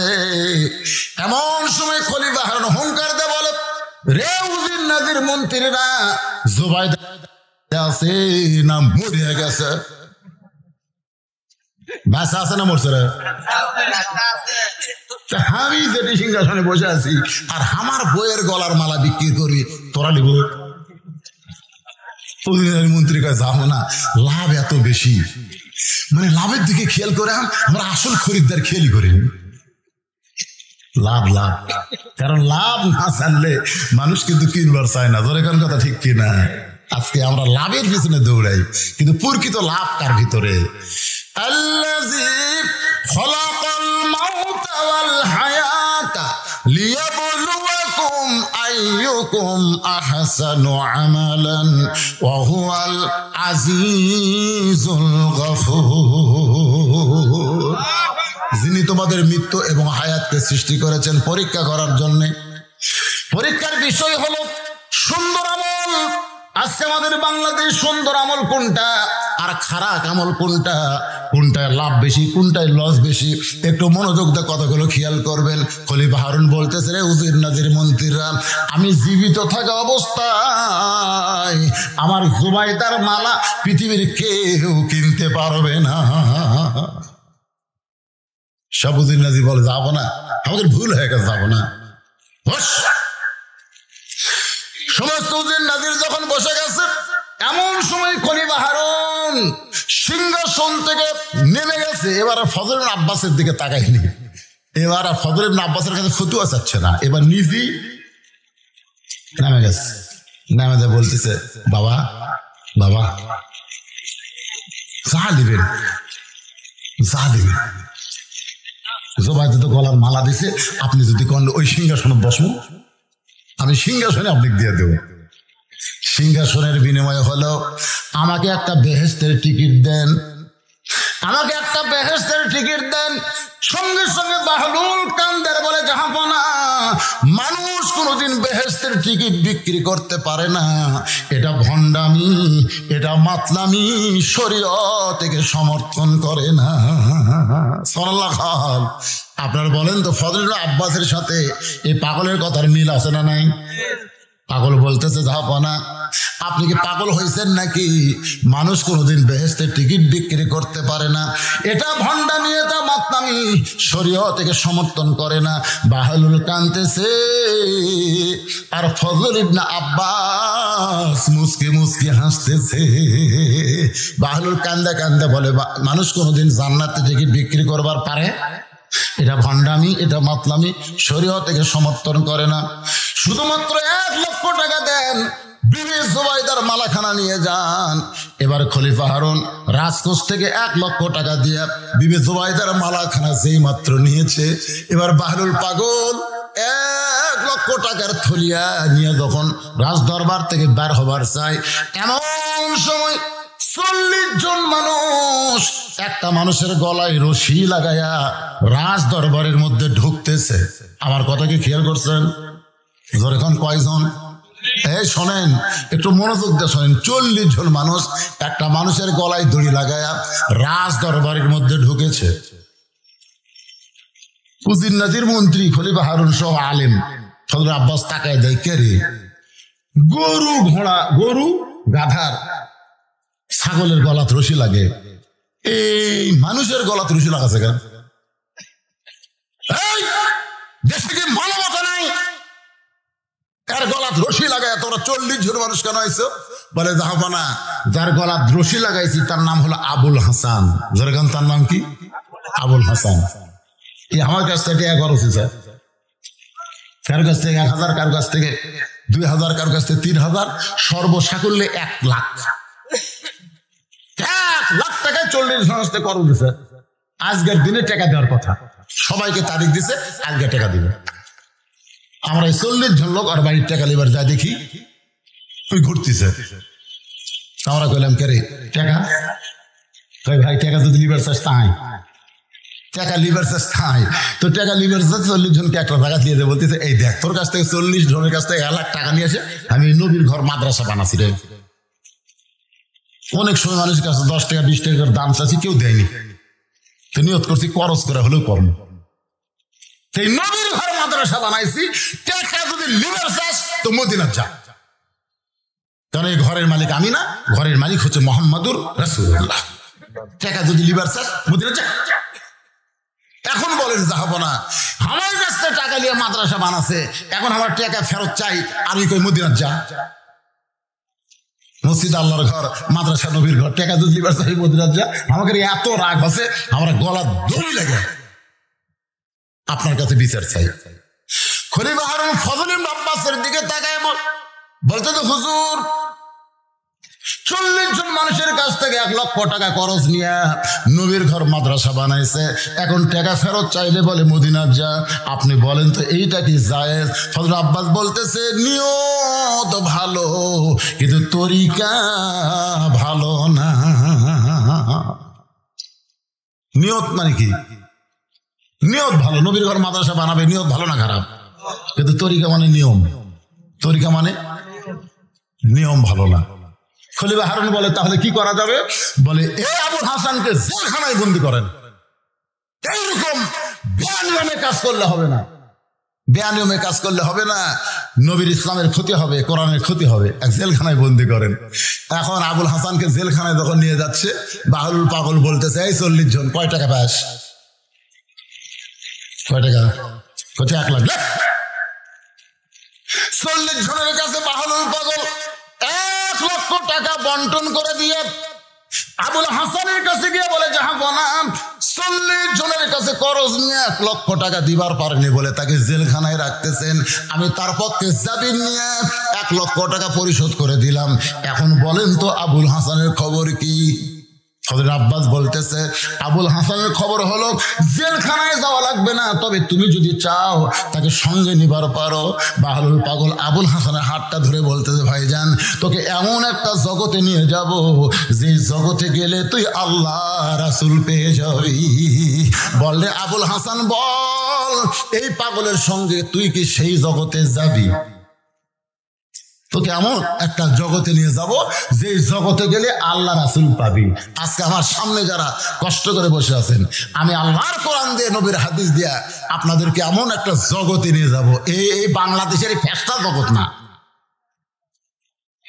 এমন একটা জগতে নিয়ে যাব যে জগতে গেলে আল্লাহ রাসূল পাওয়া যাবে। আপনারা কারা কারা যাবেন আল্লাহকে একটু হাত দেখান তো দেখি।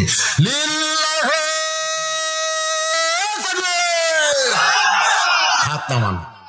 মাশাআল্লাহ, খুব বেশি কিন্তু বাজেনি না, 11টা বাজতে এখনো 10 মিনিট কম নাই। 11টা বাজতে এগুলো 10 মিনিট কম। আমি যখন উঠছি কাঁটায় 9:30, 9:30 মাইক ধরছি, এখন 11 বাজতে 10 মিনিট বাকি। ওই জগতে যাইতে গেলে একটু ফ্রেশ হওয়া লাগবে, ফ্রেশ। যেরকম মসজিদের মধ্যে ঢুকবার গেলে শরীর পাক, কাপড় পাক, নামাজের জায়গা পাকের পাকটাকে দরকার আছে না? ওটা কে উঠলো রে, কে উঠলো রে? না এখন হাত তোলেননি, আপনারা হাত তোলেননি, হাত তুলেছেন কেন বলেন? ওই জগতে আপনারা যাবেন, যে জগতে গেলে আল্লাহ রাসূল পাওয়া যাবে। আমরা আল্লাহ রাসূল চাইতে চাই না, যারা চাইতে চাই না, সেই জগতে আপনাদের তো নিয়ে যাবো। এই যাওয়ার আগে আপনারা যদি ওঠেন, একজনের সাহিত্য বলতে কি আদায় করবি নাকি? তরিকা নিয়ত ভালো, কিন্তু তরিকা খারাপ। আজকে আমরা সকলেই চাই আল্লাহর কোরআনের মাদ্রাসা চালু থাক, জোরে কোন কথা ঠিক কিনা?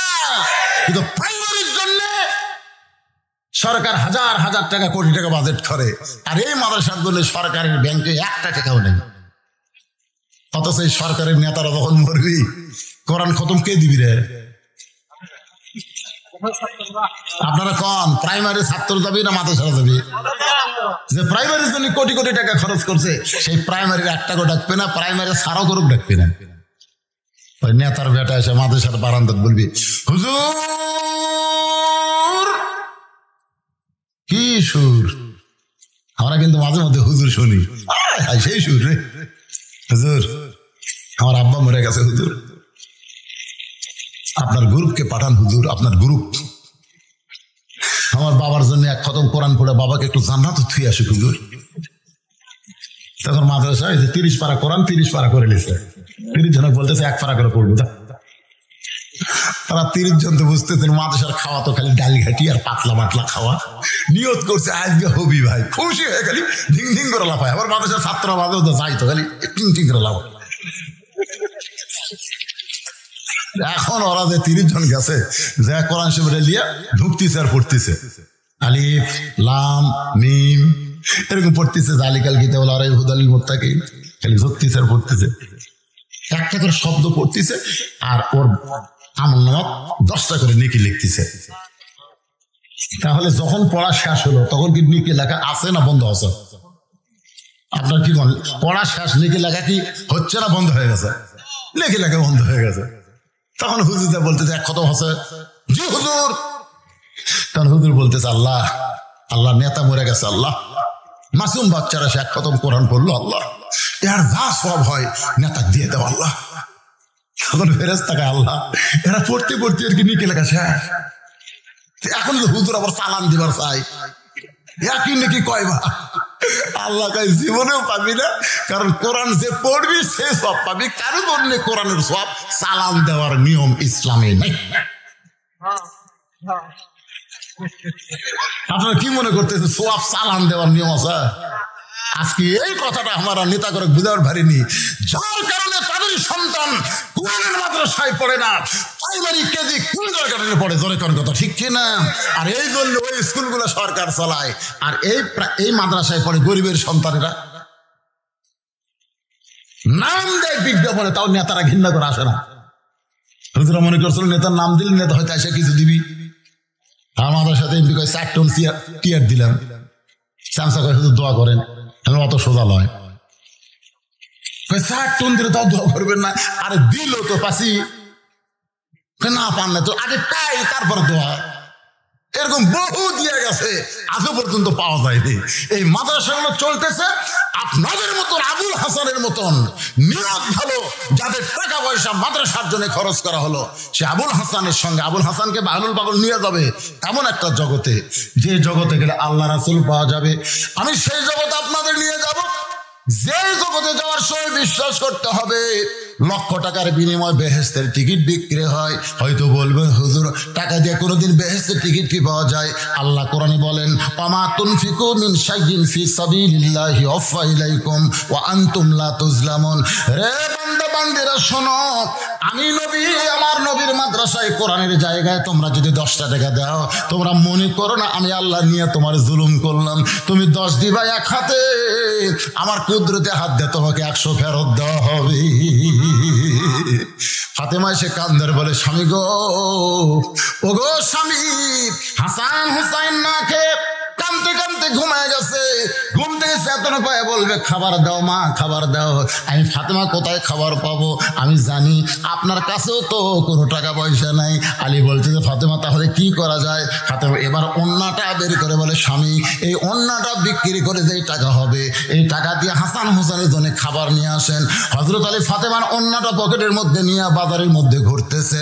ওন্না বিক্রি করার টাকা দিয়ে খাবার কিনবে, কিন্তু ওন্না বের করার সাহস পাচ্ছে না। কারণ বের করলে যদি কেউ জিজ্ঞাসা করে, আলী ভাই ওন্নাটা কার? যদি বলে আমার বউ ফাতেমার, তাহলে জনগণ বলবে বইয়ের জিনিস যে বেচা খায় সেই স্বামী দুর্বল।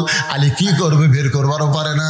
এমন সময় খরিদ্দার বলতেছে, আলী রে, আমার মনে হয় আপনি কিছু বিক্রি করবেন। আলী চমকে গেল, পকেটে আছে ওন্না, আর খরিদ্দার বলতেছে কিছু বিক্রি করবেন। আলী পকেট থেকে ওন্নাটা বের করে যখন দিবার চায়, তাকায় দেখে খরিদ্দার ব্যাগ মেলে আছে, কিন্তু ওন্নার দিকে তাকায় না। যেই ব্যাগের মধ্যে ওন্না ফেলে দিল। এবার খরিদ্দার ব্যাগের মাথা ধরে আলীর হাতে 6টা দিরহাম দিয়ে বলল, আলী ভাই ওন্নার দাম 6 দিরহাম দিলাম। হযরত আলী 6টা দিরহাম নিয়ে খাবার দোকানে গিয়ে বলতেছে, দোকানদার এই 6 দিরহামের যে খাবার হবে তাড়াতাড়ি খাবার টোপলা বেঁধে দাও। দোকানদার 6টা দিরহামের টোপলা বেঁধে যখন আলীর হাতে দিবার চায়, আলী যখন নিবে এমন সময় ফকির এসে বলতেছে, আলী আজকে 2 দিন হলে কোনো কিছু খাওয়া যায় নাই। আলী যদি পারো আল্লাহর রাস্তায় আমাকে কিছু দান করো। হয়তো আলী চিন্তায় পড়ে গেল, আমার হাসান হোসেনের জন্য 6 দিরহামের খাবার টোপলা হয়েছে, এখান থেকে কি দান করব? আমি বলবো, বাবা ফকির তুমি মাফ করো। এই বাবা ফকির মাফ করার কথা যখনই বলতে যাবে, এমন সময় আল্লাহ বলতেছেন, আম্মা সাইলা ফালা তানহার। আলী রে, সাইলকারীকে খালি খালি ফিরাস না। আলী মনে মনে চিন্তা করে, 1টা টাকা ফকিরকে দেব আর 5টা দিরহামের খাবার নেব। এই মনে করে ফকিরকে যখন 1টা দিরহাম দিবার চাই, এমন সময় আল্লাহ বলে, আলী ওমা তুনফিকু মিন শাইইন ফি সাবিলিল্লাহি ওয়াফা ইলাইকুম। আলী তুমি 1টা দিরহাম দিলে, আমি আল্লাহ তোমাকে 10 দিরহাম দেব। 2টা দাও, তোমাকে 20টা দেব। 6টা দাও, আমি আল্লাহ তোমাকে সঙ্গে সঙ্গে 60 দিরহাম ফিরাইয়া দিব। হযরত আলী আল্লাহর কোরআনকে বিশ্বাস করে ফকিরকে 6টা দিরহাম দিল। ফকির হাসতে হাসতে যখন চলে যায়, দোকানদার বলতেছে, আলী ভাই খাবার টোপলার খবর কি? বলে, 1 টোপলা দিয়ে আমার চলবে না, আমি 2 বস্তা খাবার নিব। দোকানদারকে 2 বস্তা প্যাকেট করার কথা বলে হযরত আলী বাজারের মধ্যে ঘুরতেছে। মনটা বড় খারাপ, তবে বিশ্বাস আল্লাহ দিবার চাইছে, আল্লাহ দিবে। এমন সময় একজন উটওয়ালা বলতেছে, আলী রে মনটা খারাপ করে কেন ঘুরতেছো? উটটাকে কিনবা নাকি? আলী বলতেছে, 1টা টাকাও পকেটে নাই, তোমার উটটা কেমনি নিব? উটওয়ালা বলতেছে, আলী ভাই 100 দিরহামে উটটা কিনো, বাকি বিক্রি করে তুমি আমার টাকা দিও। হযরত আলী 100 দিরহাম বাকিতে উটটা কিনে উটের বাজারে যেই মাত্র গেছে, একজন খরিদ্দার সালাম দেয়, বলে, আলী রে, আনা মাদিনাতুল ইলমি ওয়া আলিউ বাবুহা। রাসূল বলেছেন আপনি হলেন জ্ঞানের মাস্টার, উট বিক্রি করতেছেন কেন? আলী বলতেছেন, ভাই কত দাম দিবা? খরিদ্দার বলতেছে, দরদাম করেন না, 160 দিরহাম দিয়ে দিলাম। 160 দিরহাম বিক্রি করে উটওয়ালাকে 100 দিরহাম বাকি শোধ করেছে। আর 60টা দিরহাম দোকানে গিয়ে 2 বস্তা খাবার কান্দে করে হযরত আলী যখন ফাতেমার দরজায়, ফাতেমার দরজা বন্ধ করে দিছে। আলী বলতেছে, ফাতেমা দরজা খোলো। ফাতেমা বলতেছে, অন্না বিক্রির করার টাকা দিয়া 1 টোপলা খাবার হবে, 2 বস্তা কোথায় পাইলেন? আলী বলতেছে, দরজা খোলো। ফাতেমা বলতেছে, অন্না বিক্রি করার টাকা দিয়া 1 টোপলা খাবার হবে, 2 বস্তা কোথায় পাবেন? আমি দরজা খুলবো না, না খাইয়া মরবো। কিন্তু কেমনে 2 বস্তা পালেন না বলা পর্যন্ত খুলবো না। আলী ফাতেমার উপর রাগ করে 2 বস্তা কান্দে করে নবীর দরবারে, নবী মুচকি মুচকি হাসতেছে। আলী বলতেছে, ইয়া রাসূলুল্লাহ হাসেন কেন? নবী দৌড়ে এসে কাঁধ থেকে আলীর বস্তা নামায় বলে, আলী রে মনটা ভার করেছো। বলে, আপনার মেয়ে বড় খারাপ, আমার জন্য দরজা খুললো না, কষ্ট করে 2 বস্তা নিয়ে আপনার কাছে আসলাম। রাসূল বলে, আলী ফাতেমা যদি দরজা খুলতো তাহলে কি তুমি বলতে পারবা কোন খরিদ্দার তোমার কাছ থেকে অন্না কিনেছে? আলী সুন করে বলে জানি না। রাসূল বলে আলী কোন ফকির তোমার কাছ থেকে ভিক্ষা নিয়েছে? আলী তুমি কি বলতে পারো কে তোমার কাছে উট বিক্রি করলো, আবার কোন খরিদ্দার কিনলো? আলী বলতেছে আমি জানি না, যা জানে আমার আল্লাহর নবী রাসূল জানি। ধরে কর সুবহানাল্লাহ। আল্লাহর বান্দারা, এখানে একটা জিনিস আপনারা বুঝতে পারলেন, 1 দিরহামের বিনিময়ে কয় দিরহাম পাচ্ছে? বিশ্বাস করতে হবে। বিশ্বাসে মিলাই বস্তু, তর্কে বহুদূর। আজকে যদি 1000 টাকা দেন নবীর মাদ্রাসায়, আগামীকাল আল্লাহ আপনাকে 10,000 দিবে। হয়তো বলবেন হুরিয়ার কি মারতেছেন, কেমনে 10,000 দিবে? আগামীকাল যে আপনার একটা অ্যাক্সিডেন্ট আছে, যে অ্যাক্সিডেন্টে আপনার একটা পাও ভেঙে গুঁড়া হয়ে যাবে, সেই বিপদ থেকে আসাদকাতু তারুদ্দুল বালা, আল্লাহ সব মুসিবত থেকে হেফাজত করবে। এই বিশ্বাসে নবীর মাদ্রাসায় 10,000 টাকা আপনাদের মধ্যে কেউ আছেন নগদ বাকি? এই কোরআনের মহব্বতে আল্লাহর মাদ্রাসায়, নবীর মাদ্রাসায় বিশ্বাসে মিলাই বস্তু, জান্নাতের টিকিট বিক্রি হচ্ছে মাত্র 10,000 টাকা। কোন আল্লাহর বান্দা পারবেন? আছেন? 10 মাসে 10,000 দিবেন, এরকম নাম লেখা দেন। শয়তান বলবে দিস না দিস না। বক্তার কথা, বক্তার কথা না, আল্লাহর কথা। কার কথা? আল্লাহ বলতেছে 10 দে, আমি 100 দিব। 1 দে, আমি 10 দিব। আল্লাহ দিবে। কোন দিক দিয়ে দিবে আপনি বুঝতেই পারবেন না। আপনি 10,000 দিলেন। ইল্লাল্লাহ লা ইলাহা ইল্লাল্লাহ লা ইলাহা ইল্লাল্লাহ মুহাম্মাদুর রাসূলুল্লাহ সাল্লাল্লাহু আলাইহি ওয়াসাল্লাম।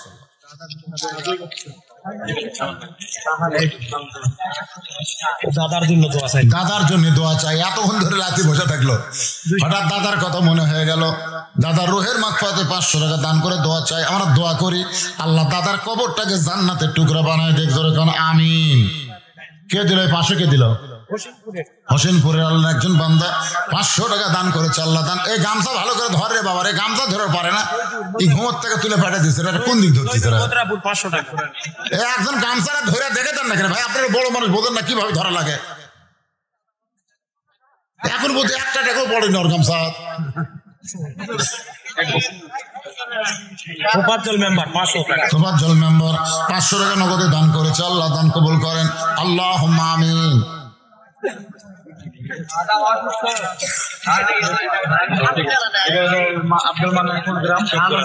দেন তো দেন, গামছার মধ্যে সবাই দেন। 10, 20, 50, 100 যে যা পারেন আল্লাহর রাস্তে দান করেন। সবাই দান করেন বাবা। মনে করবেন এটা জীবনের শেষ দান, আগামীকার দান করার হয়তো হায়াতি নাই। আমরা অনেক সময় মনে করি বহুদিন বাঁচবো, আল্লাহ খায়ের বাঁচবি না। যে কোনো সময় আমাদের মৃত্যু হবে।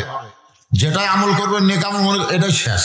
দেলোয়ার হোসেন কিপুর বাজিতপুরের দেলোয়ার 1000 টাকা দান করেছে নবীর মাদ্রাসায়। আল্লাহ দেলোয়ারের দানকে আল্লাহ আপনি কবুল কর। আল্লাহুম্মা আমিন। মাদ্রাসার সেক্রেটারি নাই, মাদ্রাসার সেক্রেটারি নাই। আগে সব আদায় করছেন, আগে হয়েছে। সেক্রেটারি মাহবুব আলম মঞ্জু, মাদ্রাসার সেক্রেটারি মাহবুব আলম মঞ্জু সাহেব, উনি 5,000 টাকা দান করেছে। আল্লাহ ওনার দানকে কবুল করেন। এই টাকা পয়সা হিসাব দিচ্ছে কেশিয়ার, সেটা নেই আছে? কেশিয়ার আছে? কেশিয়ার 1,000 টাকা, মানে আগে হুজুরের কাছে বলে দিচ্ছে। সেটা আমার কম, কারণ মাদ্রাসার কার্যকরী কমিটির মধ্যে যারা থাকে তারা যদি দান না করে তো মাদ্রাসার বরকত থাকে না। এই জন্য মাদ্রাসার দাতা সদস্য হবেন। মাসে 100, বছরে 1200 টাকা দিবেন। এরকম দাতা সদস্য মাদ্রাসা আছে? মাসুদ 500 টাকা নগদে দান করেছে। আল্লাহ কবুল করেন। মাদ্রাসার সদস্য আছে ভাইজান? মাদ্রাসার দাতা সদস্য আছে? দাতা সদস্য আছে, সেটা কিভাবে নিয়ম কি? কত বছরে কত? 1000 দেয়, 500 অথবা 1000 অথবা 1 মণ। বাহিরের জিনিসটা দেখি রুকু সাজদা কম বেশি করলে লোকমা দেয়, কিন্তু ইমাম সাহেব কি কারণে লোকমা খালো, কি কারণে লোকমা খাইছে, এইটা কোনোদিন আমরা খেয়াল করি না। আচ্ছা, ইমাম তো প্রতিদিন আসর 4 রাকাতে পড়ায় না ভাইজান? হঠাৎ একদিন 3 রাকাতে বসলো, কি কারণে বসলো, এই কারণ কি আপনারা খেয়াল করছেন? ওই পাগল কিন্তু সেই কারণ খেয়াল করছে, যার কারণে বলছে ইমাম নাই রে, ইমাম নাই রে। আমাদের চোখ নাই, আমরা বুঝবার পারি না। আমি এক ইমামকে বলেছিলাম, ভাই হঠাৎ হঠাৎ আসরের নামাজ 4 রাকাতে 3 রাকাত আপনি বসেন কেন? ইমাম বলতে, হুজুর আপনি তো ইমামতি করেন না, খুব বিপদ আছে হুজুর। এই যে হঠাৎ বসা, এটা কিন্তু আমাকে আগে হয় না, এটা মাসের শেষের দিকে হয়। কোন সময় হয়? মাসের শেষের দিকে, যখন কেশিয়ার আমার পিছনে নামাজ পড়ে, কিন্তু মাস শেষ হলে আমাকে কেশিয়ারের পাশে ঘোরা লাগে। ইমাম ঘুরতেছে কার পাশে? কেশিয়ারের পাশে ঘুরতেছে। কে চাচা মাস গেল বেতন দিমো বারে মারা খামো, তোমরা এত টাকা করো কেন? ইমাম কে চাচা আমি সারা মাসে বলছি, মাস গেছে তখন বলতেছি, এখন দেন। কেশিয়ার বল ঠিক আছে, আগামীকাল জোহরের পরে দিব। ইমাম সাহেব তো খুব খুশি, জোহরের পরে বেতন দিবি। বাড়িতে এসে বউকে সকালে বলতেছে, কি কি লাগবে আমার বাজার লিস্টি করে দাও আর ব্যাগ দাও, আজকে জোহরের পরে কিসের টাকা দিবি, সেই টাকা দিয়ে আজকে বাজার করো মহাদেবপুরে। বউ তো সেই 1 মাসের বাজারের তালিকা দিছে, 2টা বড় ব্যাগ দিছে। ওই ব্যাগ আর তালিকা পকেটে দিয়ে জোহরে নামাজ পড়ছে মসজিদে। নামাজ পড়া শেষ করে কেশিয়ারের বাড়িতে গেছে। চাচা বাড়িতে আছেন? বাড়ির চাচি বলতে, তোমার চাচা তো বগুড়া শহরে গেছে। ইমাম কয়, কি কয়? আজকে না বেতন দেওয়ার দিন। কেশিয়ার বউ বলে, খালি টাকা টাকা করো বাড়ি, তোমরা আলে মানুষ এত টাকা টাকা করো। আপনার বলেন টাকা টাকা করছে না দিবার চাচা? পকেটত কি? বাজারের তালিকা হাতত কি? কেশিয়ার কোথায়? কেশিয়ার বউ বলতেছে, আজ না হয় কাল দিব, অসুবিধা কি? এখন ইমামের বউ বাড়িতে কি মনে করে বসে আছে, আজকে বাজার নিয়ে আসবি সেই রকম। কিন্তু মাঝখানে কি ঘুরে গেল? কিছুক্ষণ পরে আসরের নামাজ সময় হয়েছে। আসর নামাজের সময় ইমাম সাহেব পকেটে কিন্তু তালিকা আছে, আর ব্যাগ হচ্ছে মেম্বরের উপর। মেম্বার হচ্ছে আল্লাহু আকবার। 1 রাকাত 2 রাকাত নামাজ ঠিকই আছে, কিন্তু 3 রাকাত নামাজের মধ্যে যেটা আছে, তখন মিন শারিল ওয়াসওয়াসিল খান্নাস। খান্নাস বলতেছে, কে রে, নামাজ তো ভালোই পড়াচ্ছ, পকেটে আছে বাজারের তালিকা, মেম্বার উপর ব্যাগ, টাকা। বাড়ির যদি যাস বউয়ের কাছে খালি হাতে যাবো, এটা নামাজের মধ্যে যেই খেয়াল আছে, তখন ইমাম সাহেব কয় রাকাত আছে ওটার মনে নাই। মানে ওই বাজারের খেয়াল হতে কয় রাকাত আছে আর মনে নাই। এখন কি করবি রে, 3 রাকাত 4 রাকাত, 3 রাকাত 4 রাকাত। মন বলতেছে বসে দেখ কি হয়, বসে দেখ 4 না 3, বসে দেখ। 3 রাকাত 4 রাকাত মনে করে 3 রাকাত যেই বসিছে ভাই, এতদিন হলে ভ্যান আলা খালি খেপে আছে, লোকমা দিবি যেরকম কি দিবি, কিন্তু ভুলো হয় না, লোকমা তো হয় না। যেই বসিছে একবারে 4-5 ইমাম কাঁপতে কাঁপতে খাড়া হয়েছে। ইমাম নাই রে, ইমাম নাই। তোমরা পিছনে নামাজ পড়তেছিল, চোখ টেরা করে ইমাম দেখছে, কিন্তু বাহলুল পাগল আল্লাহ তার এমন চোখ দিছে, যে চোখ দিয়ে বাহির থেকে দেখবার পাইছে আমার দেহ আছে, কিন্তু দেহের মধ্যে মন নাই, মনটা অন্য জায়গায় ঘোরাফেরা করতেছে। ডাকদা বলে, ইমাম নাই রে, ইমাম নাই। আমি আবার ফিরে এসে 3 রাকাত আর 4 রাকাত নামাজ পড়া। সুবহানাল্লাহ বলেন। বাহলুল পাগল কানছে কয়বার, হাসছে কয়বার, আর ফজল আব্বাস কখন হাসছে কখন কানছে আপনাদের মনে আছে?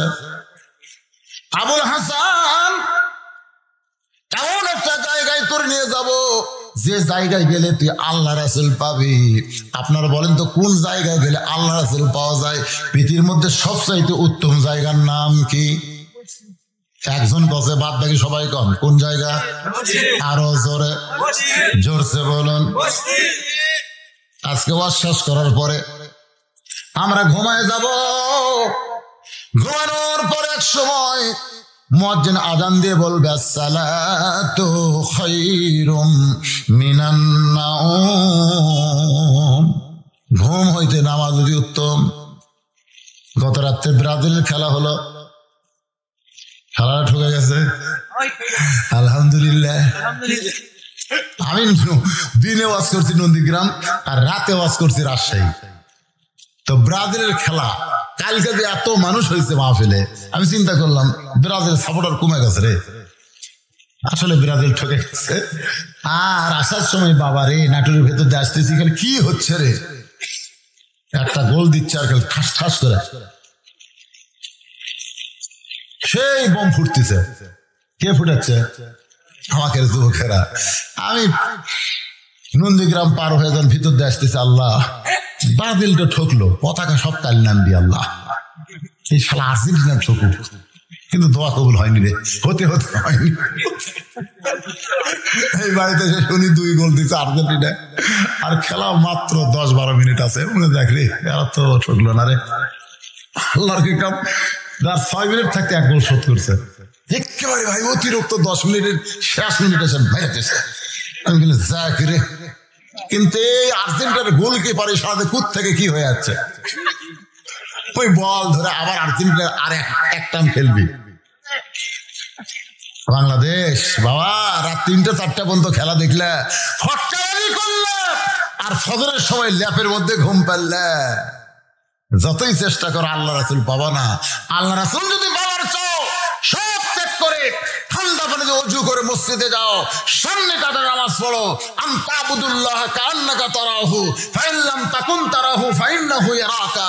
আল্লাহ রাসূল বলেছেন, আল্লাহ তোমার কাছে চলে আসবে, আল্লাহর সাথে তোমার দেখা হবে। আল্লাহ দেখা যদি না হয়, তোমাকে আল্লাহ দেখতেছে, এই বিশ্বাস তোমার কলিজার মধ্যে আসবে। আসসালাতু মিরাজুল মুমিনিন, নামাজ হচ্ছে মুমিনদের মিরাজ। আল্লাহ রাসূল যদি পাওয়ার চাও, তাহলে দুনিয়ার সব কিছু বাদ দিয়ে আল্লাহর মহব্বত নিয়ে দৈনিক 5 বার মসজিদে যাও। জোরে কোন কয়বার? দান করছেন 20,000, 10,000 সিমেন্ট। আল্লাহ রাসূল বলেছেন, সখী হাবিবুল্লাহ, যারা দানকারী আল্লাহর দোস্ত। জোরে কোন সুবহানাল্লাহ। আল্লাহ হাসরের ময়দানে বলবে, যারা আবার মাদ্রাসা করে দিছো, মসজিদ করে দিছো, তোমাদের সবাইকে আমি আল্লাহ জান্নাত দিয়ে দিলাম। সবাই জান্নাত পায়, জান্নাতের দিকে দৌড় মারবে, কিন্তু জান্নাতের দরজার কাছে গিয়ে দেখবে বিশাল একটা তালা দেওয়া। বান্দারা বলবে, আল্লাহ তুমি জান্নাত ঘোষণা দিলা, জান্নাতের দরজাতে আসলাম, তালা কেন? আল্লাহ কয়, খোঁজ করলে চাবি তোর কাছে আছে, খোঁজ কর, চাবি তোর কাছে আছে। এবার পকেট হাঁটায় দেখবে একটা চাবি বার আছে, এই চাবি তালার মধ্যে ঢোকে কিন্তু ঘরে না। মাবুদ চাবি পাইছি। আল্লাহ কই, চাবিটা হলো তোর জুমার নামাজের চাবি, তাহলে ঢুকবি ঠিকই, ঘুরবি না। ঘুরবার গেলে 5টা দাগ লাগবি, দেখ তো ফজরের দাগ আছে কিনা। এই চাবির দিকে বের কর, 5টা দাগ থাকা লাগবি। ধর এখন কয় দাগ? ফজরের 1 দাগ, জোহরের 1 দাগ, আসরের 1 দাগ, মাগরিবের 1 দাগ, এশার 1 দাগ। এই 5টা দাগ, দাগের মধ্যে মিল খাবি, ঘুরাবো, খুলবি। তখন বলতেছে, আল্লাহ আমরা তো 5 ওয়াক্ত পড়িনি। আল্লাহ কয়, ইয়ার কি মারতেছে?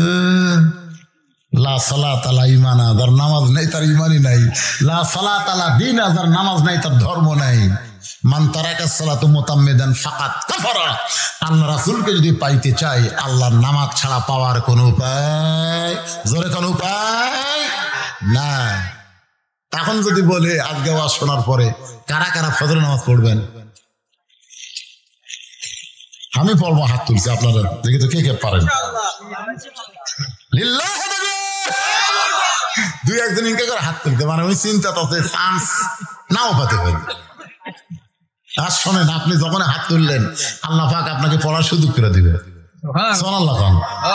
আজকে ওয়াজের শেষে যাওয়ার পরে, এই শোনেন বাবা, এই একটু মনোযোগ শুন, বাড়ি যাওয়ার পরে আপনারা উজু করবেন। প্রতিদিন তো নামাজের উজু করেন, আজকে ঘুমানোর উজু। কিসের উজু? ঘুমানোর উজু করবেন। উজু করে বিছনাত গিয়ে আল্লাহুম্মা বিসমিকা আমুতু ওয়া আহইয়া, এই দোয়াটা পড়ে, আয়াতুল কুরসি পড়ে, সূরা ইখলাস 3 বার পড়ে, সূরা ফালাক নাস 1 বার করে পড়ে, বুকের মধ্যে ফোঁক দিয়া একটা দরুদ পড়তে পড়তে ঘুমায় যাবেন। প্রতি রাতে 6 ঘন্টা 7 ঘন্টা ঘুম পারলে আপনার দেহ যেরকম হতো, আজকে 2 ঘন্টা ঘুম পারেন, তার চাইতেও আপনার শরীর পাতলা হবে। ফজরের আজান আপনার কাছে মধুর মতন লাগবে, এত মধুর লাগবে রে, যে মধুর লাগার কারণে ল্যাপতোষক আপনার ভালো লাগবে না। ওই ল্যাপতোষককে বাদ দিয়া যখন ঠান্ডা পানি দিয়ে ওযু করে আবার মসজিদ দিকে যাবেন, ফেরেশতা বলে, মাবুদ আসসালাতু খায়রুন মিনান নাওম শোনার পর তোমার বান্দা শীতের দিনে ল্যাপতোষক বাদ দিয়া ঠান্ডা পানি দিয়ে ওযু করে মসজিদে যায়, এই বান্দাকে কি পুরস্কার দিবা? আল্লাহ বলে, ফেরেশতা বাইনাল আবদি ওয়াল কুফরি তরকুস সালাম, যারা নামাজ পড়বে তারা আমার বান্দা হবে, আর বান্দার পুরস্কার হলো ফাদখুলি ফি ইবাদি ওয়াদখুলি জান্নাতি। ও ফেরেশতা, ওরা নামাজ পড়ে আমি আল্লাহর জন্য, ইন্না সলাতি, নামাজ কার জন্য? আমি আল্লাহর জন্য নামাজ পড়ে। বাবা কষ্ট করে সন্তানের জন্য, সন্তানের জন্য বাবা কষ্ট করে, আর আমার বান্দা কষ্ট করে আমি আল্লাহর জন্য নামাজ পড়ে। আমি আল্লাহকে যারা নামাজ দিল, বিনিময়ে আমি আল্লাহ তাদের বিনা হিসাবে জান্নাত দিয়া দিলাম। ফজরের নামাজ যারা আদায় করবে, বাকি 4 ওয়াক্ত নামাজ আদায় করা সহজ।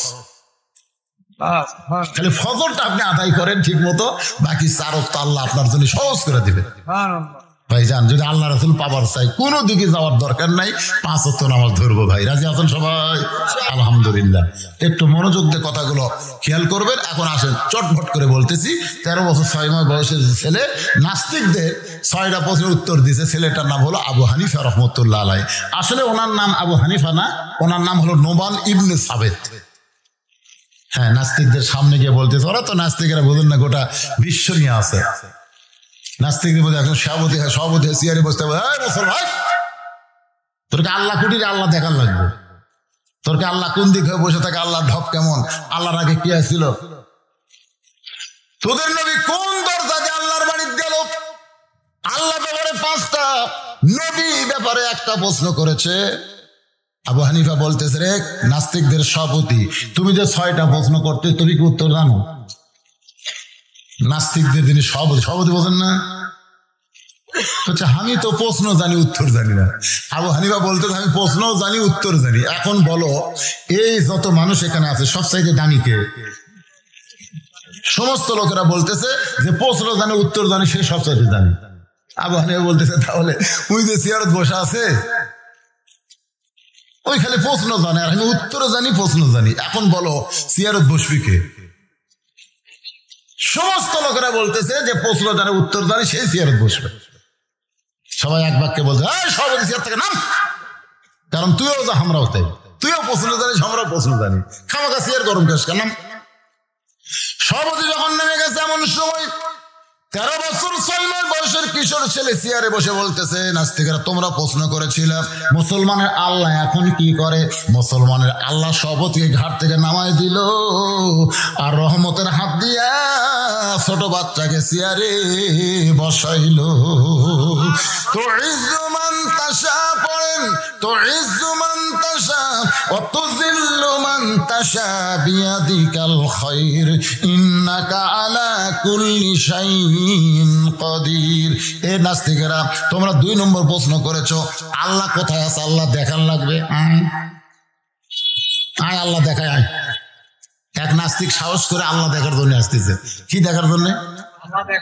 মুসা নবী কি কইছিল? রব্বি আরিনি, আল্লাহ তোমাকে দেখবার চাই। আল্লাহ কয় লান তারানি, সম্ভব না। মুসা নবীর জন্য আল্লাহ দেখা সম্ভব না, আর ওই আল্লাহ দেখবি। আয়, যে কাছে আইছে পেট বরাবর মারছে খুশি।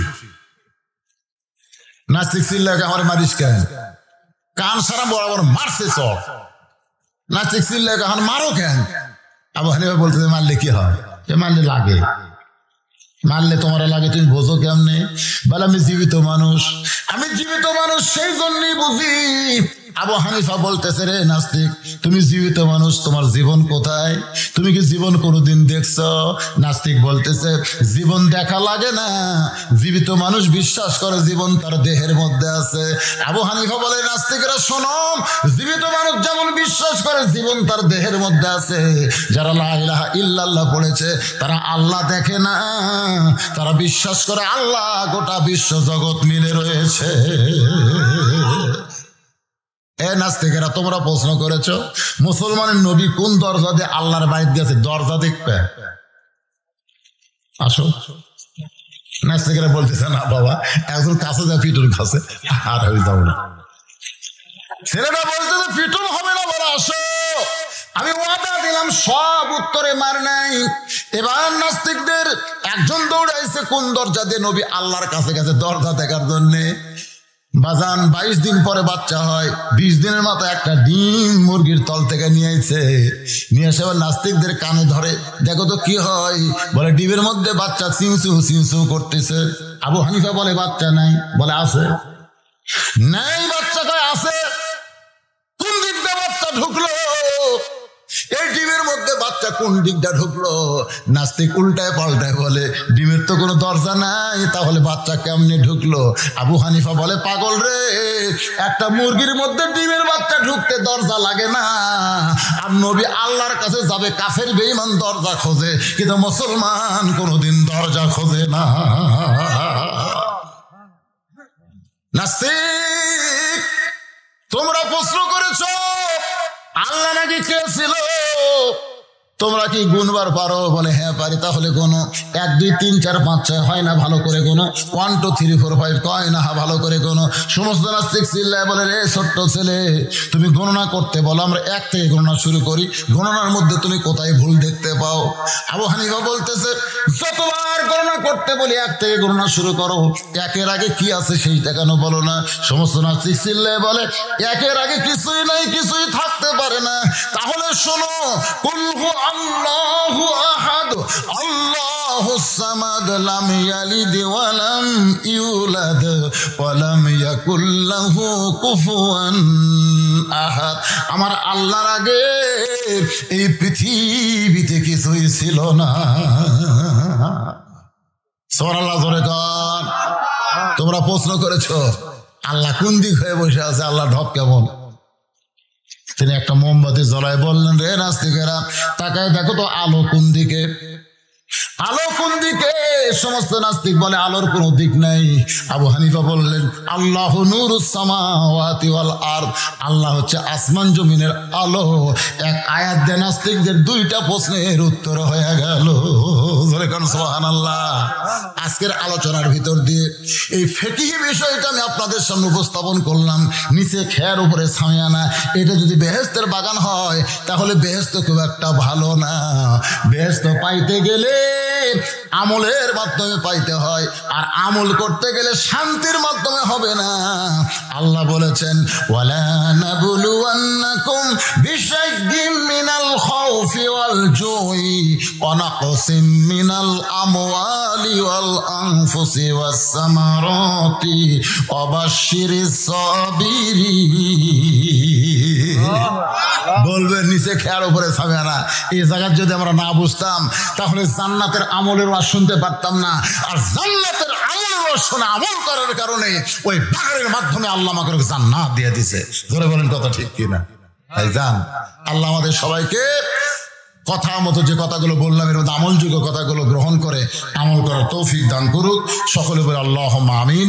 ফজরের নামাজ আমরা জামাতের সঙ্গে আদায় করব, আল্লাহ কবুল করুক। আস্তাগফিরুল্লাহ, সকলে পড়েন আস্তাগফিরুল্লাহ রাব্বি মিন কুল্লি জামবি ওয়া তুবু ইলাই লা হাওলা ওয়ালা কুওয়াতা ইল্লা বিল্লাহিল আলিয়্যিল আযীম।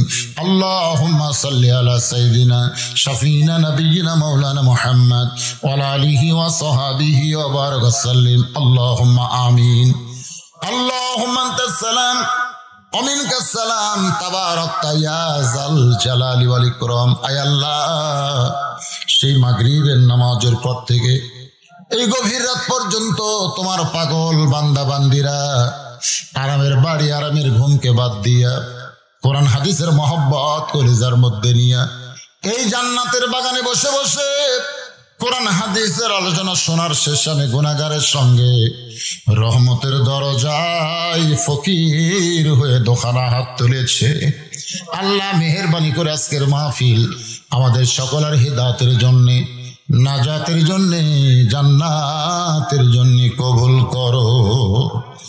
এই মাহফিলের শুরু থেকে শেষ পর্যন্ত যত আলোচনা হয়েছে আল্লাহ এর মধ্যে যদি ত্রুটি হয়, ভুল হয়, মাফ করে দাও। এর যা হাদিয়া মঞ্জুর করো। সোনার মদিনায় নবী পাকের রওজা মুবারকে আল্লাহ কবুল করো। মনে বড় আশা ছিল আমরা যাব মদিনায়, সালাম আমি করব গিয়া, সালাম আমরা করব গিয়া নবীজি রওজায়, মনে বড় আশা ছিল আমরা যাব মদিনায়। সবার ভাগ্যে মদিনায় যাওয়া হবে কিনা? ও মাবুদ, মদিনার সোনার মানুষটাকে একটা বারের জন্য হলেও আমাদের সকলের জন্য স্বপ্নে দেখার তৌফিক দিয়ে দাও। যে মানুষটার সোনা মুখ দেখলে ইমানের হালে আল্লাহ তার জন্য জাহান্নামের আগুন হারাম বানায়। কত স্বপ্ন দেখেছি জীবনে, এমন একটা স্বপ্ন আমাদের দেখার তৌফিক দিও আল্লাহ, যে স্বপ্নে নবীজির সোনা মুখ আমাদের নসিব হয়। তামাম আম্বিয়ায়ে কেরাম, আসহাবে কেরাম, তাবিঈন কেরাম, তাবা তাবিঈন কেরাম, তামাম পৃথিবীর মাটির নিচে যত মুমিন মুমিনা আছে আল্লাহ সকলের পরে হাদিয়া কবুল করেন। ও মাবুদ, আমরা যারা হাত তুলেছি, আমাদের জনম দুঃখনী মা যাদের কবরের ঘরে চলে গেছে, ছোট্ট একটা শব্দ হলো মা, এই নামের মধ্যে কি মধু, যাদের মা নাই তারাই বুঝতেছে। এই দরদের মা যাদের কবরে গেছে আল্লাহ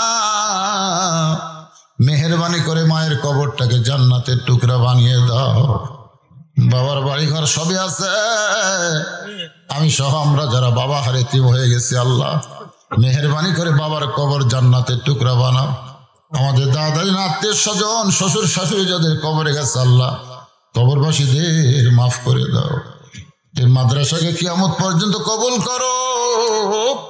এই মাদ্রাসার জায়গা জমি টাকা পয়সা দিয়া মাদ্রাসা বানায় আজকে যারা কবরে গেছে আল্লাহ মাদ্রাসার উসিলায় তাদের কবরকে জান্নাতের টুকরা বানিয়ে দাও।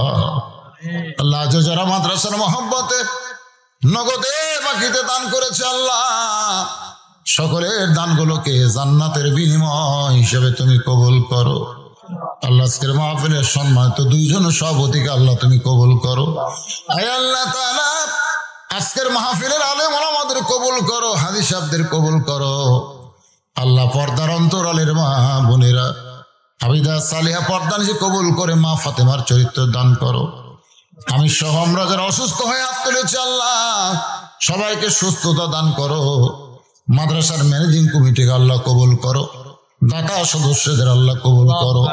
আয় আল্লাহ তাআলা মাদ্রাসার দাতা সদস্যকে তুমি জান্নাতি সদস্য কবুল করো। মাদ্রাসার ওস্তাদ, মাদ্রাসার তালবে ইলম, মাদ্রাসার মুহতামিম আল্লাহ যারা কষ্ট করে তিলে তিলে মাদ্রাসা গড়াইতেছে এই মাদ্রাসার ওসিলায় তাদের সকলকে জান্নাতি কবুল করে নাও। আল্লাহ গোটা বিশ্বের মুমিন মুসলমানকে হেফাজত করো, আলেম ওলামার প্রতি রহম করো। আজকে মাজলুম আলেম ওলামারা যারা জেলখানায় বন্দি জীবন কাটাইতেছে মানবতর আল্লাহ তাদের প্রতি তুমি খাস রহমত করো। আল্লাহ আল্লাহ আমি গুনাহগার বলে দোয়া ফিরাই দিও না আল্লাহ। যার দুই হাত পছন্দ করো সে দুই হাতের ওসিলায় মাহফিল কবুল করে।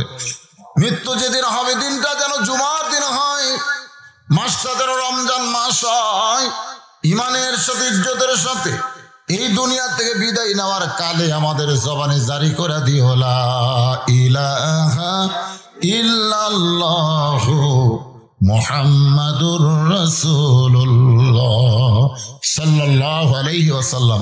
আসসালামু আলাইকুম ওয়া রাহমাতুল্লাহি ওয়া বারাকাতুহু।